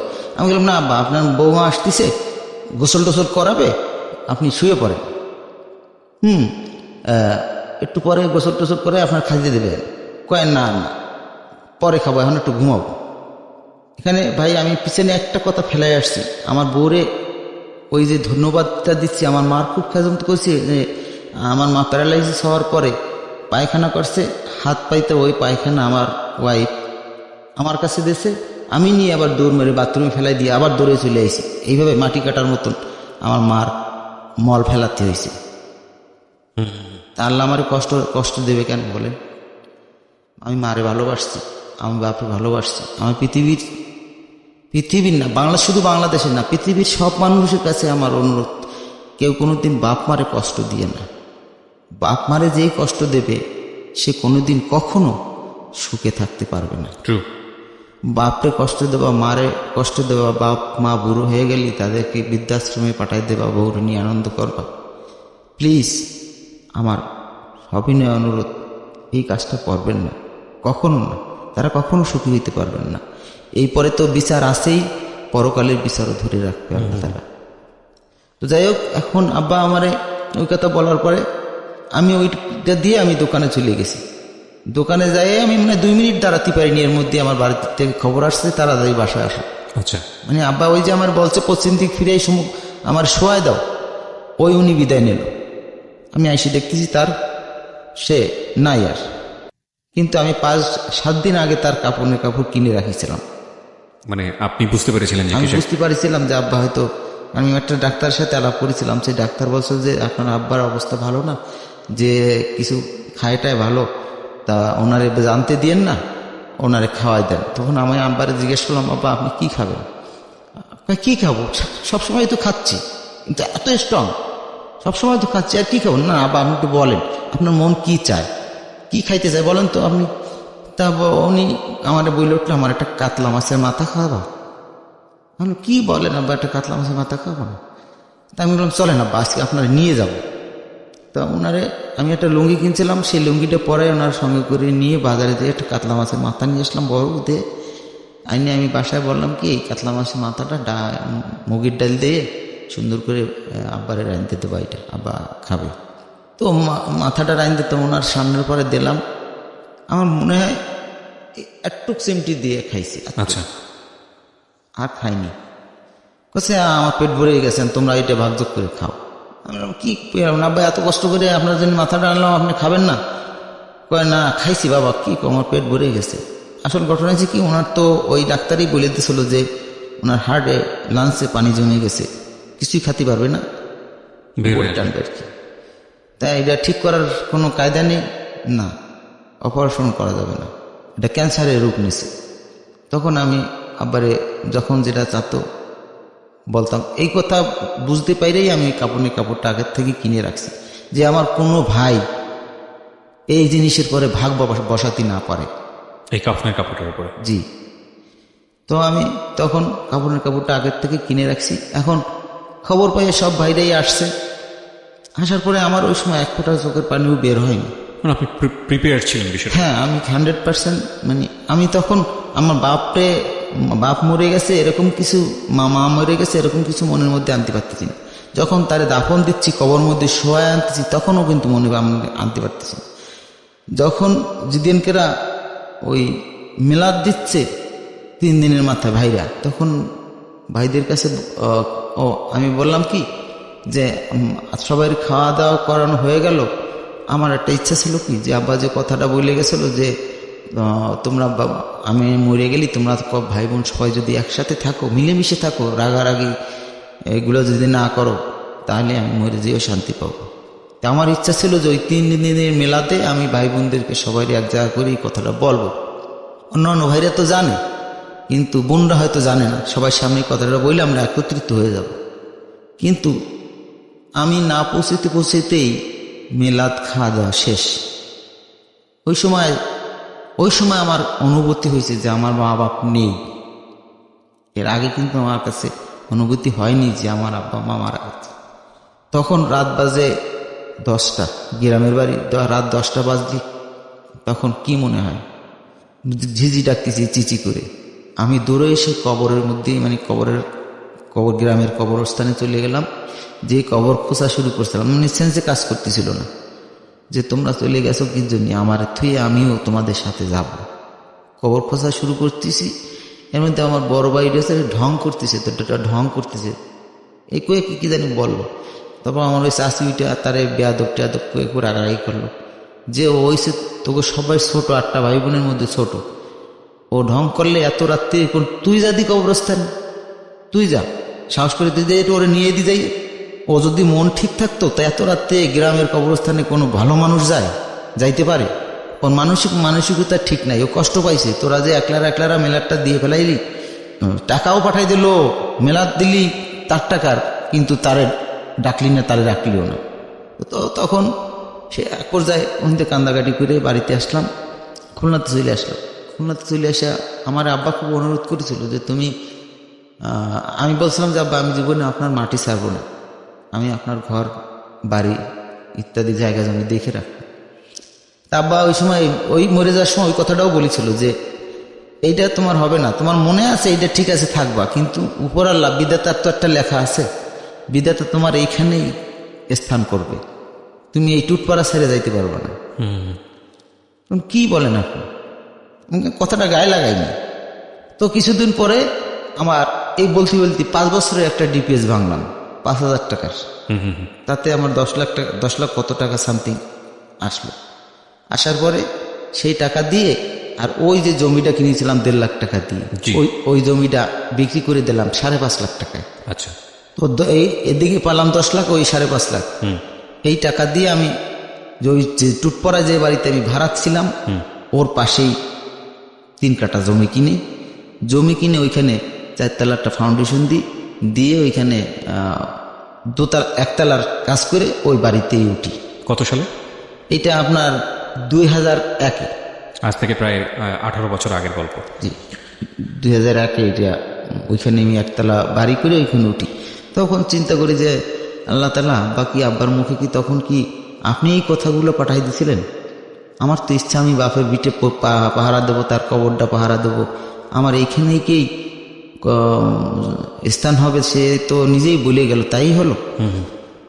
তো এখন অনেক খরিদ্দার অবজেকশন করে যে আপনি একটা দোকানে এসি লাগাবেন, দোকানটা বড় করবেন, এগুলো না করে আপনি 4 তলার টাকায় দিচ্ছেন। আমি বললাম দেখেন, মেয়েদের কাছ থেকে ও মাঝখানে এর মধ্যে আমার দ্বিতীয় মেয়েও হয়েছে। জি, দ্বিতীয় মেয়েও হয়েছে। তো 2টা মেয়ে হওয়াতে আমিও একটু অসন্তুষ্ট যে আমার একটা ছেলে হলো না। তারপরে এক পর্যায়ে ওই পিছনের কথা মনে করছি যে ছেলেদের কি হবে, অনেক ছেলে মেয়ের বাপ মার এসব ওই বড় হয়ে গেলে ছেলে বিয়ে করলি বউতে বাপে ওই সে আশ্রমে পাঠাই দেয়, তা দরকার নাই, মেয়ে হয়েছে থাক। তো এক পর্যায়ে ওই মেয়েতেই বললো যে আব্বু ওই বাড়িওয়ালারা খুব বেশি কথা বলে, তুমি এইখানে জায়গা কিনে তারপরে তুমি দোকান বড় করো। আমি নিজে সিদ্ধান্তই নিলাম যে আসলে ঠিক, বাড়িওয়ালাদের যে সমস্ত কথাবার্তায় আর কতকাল সহ্য করব, আর কত টাকাই বা ভাড়া দেব, এরকম ভাড়া দিতে তো এই ভাড়ার টাকা এক জায়গায় গোছালি একটা বাড়ি হয়ে যায়। তো তারপর আপনি বাড়িটা করলাম। তো বাড়িটা করার পরে এবার টার্গেট যে আমি এবার দোকান বড় করব। দোকানের নাম কি ছিল? ওইটার নাম দিয়েছিলাম আমি কে জাহান জুয়েলার্স, তার মানে খানজান আলী জুয়েলার্স। তারপরে চিন্তা ভাবনা করলাম যে এখন দোকানটা বড় করব এবং বাড়িটা ফাউন্ডেশন 4 তলা কমপ্লিট করব। তো এই চিন্তা করে আমি আইএফএসি ব্যাংকে একটা লোনের দরখাস্ত করলাম। করলে ওই ব্যাংকের থেকে লোকজন গেল, দেখে আমার কথাবার্তা এবং পজিশন দেখে টেকে ওনারা খুব সন্তোষ প্রকাশ করলো আমার কাগজপত্র দেখে টেকে। তোমরা প্রথম কিস্তিতেই 20 লাখ টাকা দিল মাঠে। আচ্ছা, 20 লাখ টাকা দিলেই আমি ওর থেকে 4 তলা ছাদ কমপ্লিট করে ফেলালাম। কমপ্লিট করে ফেলালেই ওনারা বললো কি যে আপনারা তো 2 লাখ টাকা দিলাম, আপনি 4 তলা পর্যন্ত কিভাবে করলেন, এত টাকা পাইলেন কে? আমি বললাম স্যার আমি দোকানের থেকে কিছু পুঁজি বাইর করেছি, প্রায় 70 লাখ টাকার মতো কাজ করা হয়ে গেছে অলরেডি। তা আমার আর একটা কিস্তি না দিলে আমার পরিপূর্ণ কাজ হবে না।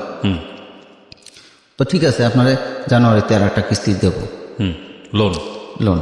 আচ্ছা, তো ওনারা আমার আচরণে ভালো লাগছে যে না লোকটা সৎ, টাকা নিয়ে বাজে খরচ করেনি বা অন্য কোথাও খাটায়নি। এটা কি হোম লোন ছিল? হ্যাঁ, হোম লোন। আচ্ছা, এই নিয়ে আমার সংসার আর কি। এখন বর্তমানে আমার 2 মেয়ে 1 ছেলে, এই মিলে টেলে উপর আল্লাহর রহমতে আল্লাহ আমাকে যা দিছে তাতে হয়তো আমার এখন বর্তমানে 2টো বাড়ির জায়গা কেনা আছে টাউনে, আরো 2টো বাড়ির জায়গা হ্যাঁ টাউনের পরে, এবং আমার গ্রামে বাগেরহাটে 66 শতকের 3 বিঘে জমি, তার মানে খুলনার 6 বিঘা জমি রাখা আছে। 66 শতকে বিঘা ওখানে? ইন্টারেস্টিং তো। হ্যাঁ, তো এই 6 বিঘা জমি রাখা আছে। 6 বিঘা জমি প্লাস হচ্ছে শহরে আপনার হচ্ছে 3টা জায়গা কেনা আছে। 3 না 2টো জায়গা। এই 2টো জায়গার পরিমাণ কিরকম? একটা জায়গা বিক্রি করলে আপাতত একজন, এটা এক ব্যাংকার বলছে 27 লাখ 28 লাখ টাকা বলিছে, দেইনি না, পুরো জায়গাটার দাম। কারণ ওইখান থেকে বর্তমানে 6 লেনের রোড যাচ্ছে এবং একটা রেল লাইনের পথ যাচ্ছে। এটা যদি ক্লিয়ার হয়ে যায় তো এক কাটা বিক্রি হবে 28 লাখ টাকা। আচ্ছা, এই জন্য ছাড়তে চাইনি যে ওই জায়গাটা যদি রাস্তাটা ক্লিয়ার হয়ে যায় তাহলে ওই জায়গাটা বিক্রি করে আমি পুরো লোনের টাকাটা শোধ করে দিতে পারবো ব্যাংকের। তো এই আশা করে আপাতত ব্যবসার চিন্তা ভাবনা করিনি যে থাক রয়েছে, তো দরকার হলে ব্যাংকের 13 করে টাকা আইনে ওই ভিতরের টাইলসের কাজ রয়েছে, ফিনিশিং এর কাজ বাকি রয়েছে, ওই কাজগুলো করি। আপনার বাড়ি ভাড়া যেটা আছে সেটা আপনি লোন পরিশোধ করেন? হ্যাঁ, বাড়ি ভাড়ার যে টাকাটা আছে ওটা লোন পরিশোধ করি। তা এখন চিন্তা ভাবনা আছে। আপনার দোকানের কি অবস্থা? দোকান আগের মতোই চলতেছে, আগের মতোই রয়েছে। হ্যাঁ, ওই একটা দোকানই আছে, আমি দোকান আর বাড়াইনি, কারণ দোকান বাড়াতে গেলে অনেক টাকার দরকার। আচ্ছা, কতজন কর্মচারী কাজ করে আপনার দোকানে? এখন আপাতত 3-4 জন আছে। 4 জন কাজ করে? হ্যাঁ। মানে আমি যদি আপনার সার্বিক প্রপার্টির ভ্যালুটা জানতে চাই, যে আপনি একসময় 1 টাকারও মালিক ছিলেন না, আজকে আপনি সবকিছু মিলিয়ে স্থাবর অস্থাবর সবকিছু সম্পত্তি মিলিয়ে আপনি কত টাকার মালিক? সহজ প্রশ্ন যদি। সেটা হলো আপনার, আমি আমার বাবার যে সম্পত্তিটা ছিল, আমার সব কটা ভাই বোন তাদের ভাগের যেটুক সব বিক্রি করে দিয়েছে, সেই আমি বাবার জমি অন্যর হাতে দিই নেই, এগুলো আমি রেখে দিছি। আচ্ছা, ও সেইগুলো মিলে টিলে সব বাড়ি এবং জমি টমি দিয়ে হয়তো 2 কোটি টাকা। একটু চিন্তা করে দেখেন, একটা মানুষ যার পকেটে একটা টাকা নাই, সে রেল স্টেশনে ঘুরে বেরিয়েছে, এইরকম একটা মানুষ যে এখন কোটিপতি, এবং কোটিপতি শুধু এখানে কিন্তু শেষ না, তার টাকাটা কি অবস্থায় আছে? এক্সেল অবস্থায় আছে। মানে সে কিন্তু টাকা দিয়ে টাকা আনছে, সে আর্ন করছে, সে ইনভেস্ট করছে এবং সেটা সে ব্যয় করছে। গল্প তো এখানেই শেষ, আমি যতদূর জানি আপনার গল্প এখানেই শেষ করার আগে একটু কথা বলবো, সেটা হচ্ছে যে আমি আপনার মাধ্যমে জানাতে চাচ্ছি যে আমি নিজে একটা মসজিদ করতেছি আমার গ্রামের বাড়িতে। জি। তো আমি জীবিত অবস্থায় আমি মসজিদ এবং আমার আব্বা আমার কবর বান্দায় দেব। আপনি দোয়া করেন যাতে আমি জীবিত অবস্থায় এটা কমপ্লিট করে যাইতে পারি। নিশ্চয়ই আমি দোয়া করবো আপনার জন্য। প্রিয় শ্রোতা, এই হচ্ছে আমাদের আজকের মিস্টার দুলালের জীবন গল্প। ওনার বয়স সর্বসাকুল্যে কথা হবে, আপনারা হিসাব করে নিন শুরু থেকে যারা শুনছিলেন। আমি শুধু একটা জিনিসই পেয়েছি আজকের এই জীবন গল্পে, কোনো মানুষ যদি সততার পথে নিষ্ঠা ধরে জীবনে এগোয় এবং সে যদি গিভ আপ না করে, সে যদি হাল না ছেড়ে দেয়, তাহলে একটা মানুষ অবশ্যই তার লক্ষ্য অ্যাচিভ করতে পারে। শিক্ষিত হলেই যে মাইক্রোফোনের সামনে আছে, শুধু শিক্ষিত হলেই যে সে সবকিছু অর্জন করতে পারবে এটা ভুল ধারণা। আসলে একটা মানুষের কর্মক্ষমতা, নিজের চিন্তাধারা এবং ইচ্ছা, মানসিক ইচ্ছা এবং চেষ্টা যে না হ্যাঁ আমার এটা পারবো বা আমি এটা পারতে চাই, এটা করতে চাই, এটা করবই, এটা থাকলে সে অশিক্ষিত হোক সে অবশ্যই কামিয়াব হবে। ওনার জায়গাটা থেকেই আমার কথা বলেই আমি শেষ করতে চাই আজকের অনুষ্ঠান। যারা আজকে শুনলেন, আমি সবসময় একটা কথা বলতে চাই, উনি যে জেদটা করেছিলেন সেই জেদটা প্রত্যেকটা মানুষের মধ্যে জরুরি। সততা এবং একই সাথে নিজের জীবনে প্রতিষ্ঠিত হওয়ার জন্য চেষ্টা করে যাওয়া। আপনি পরিশ্রম করুন, বাকিটুকু তাওয়াক্কাল তো আল্লাহ।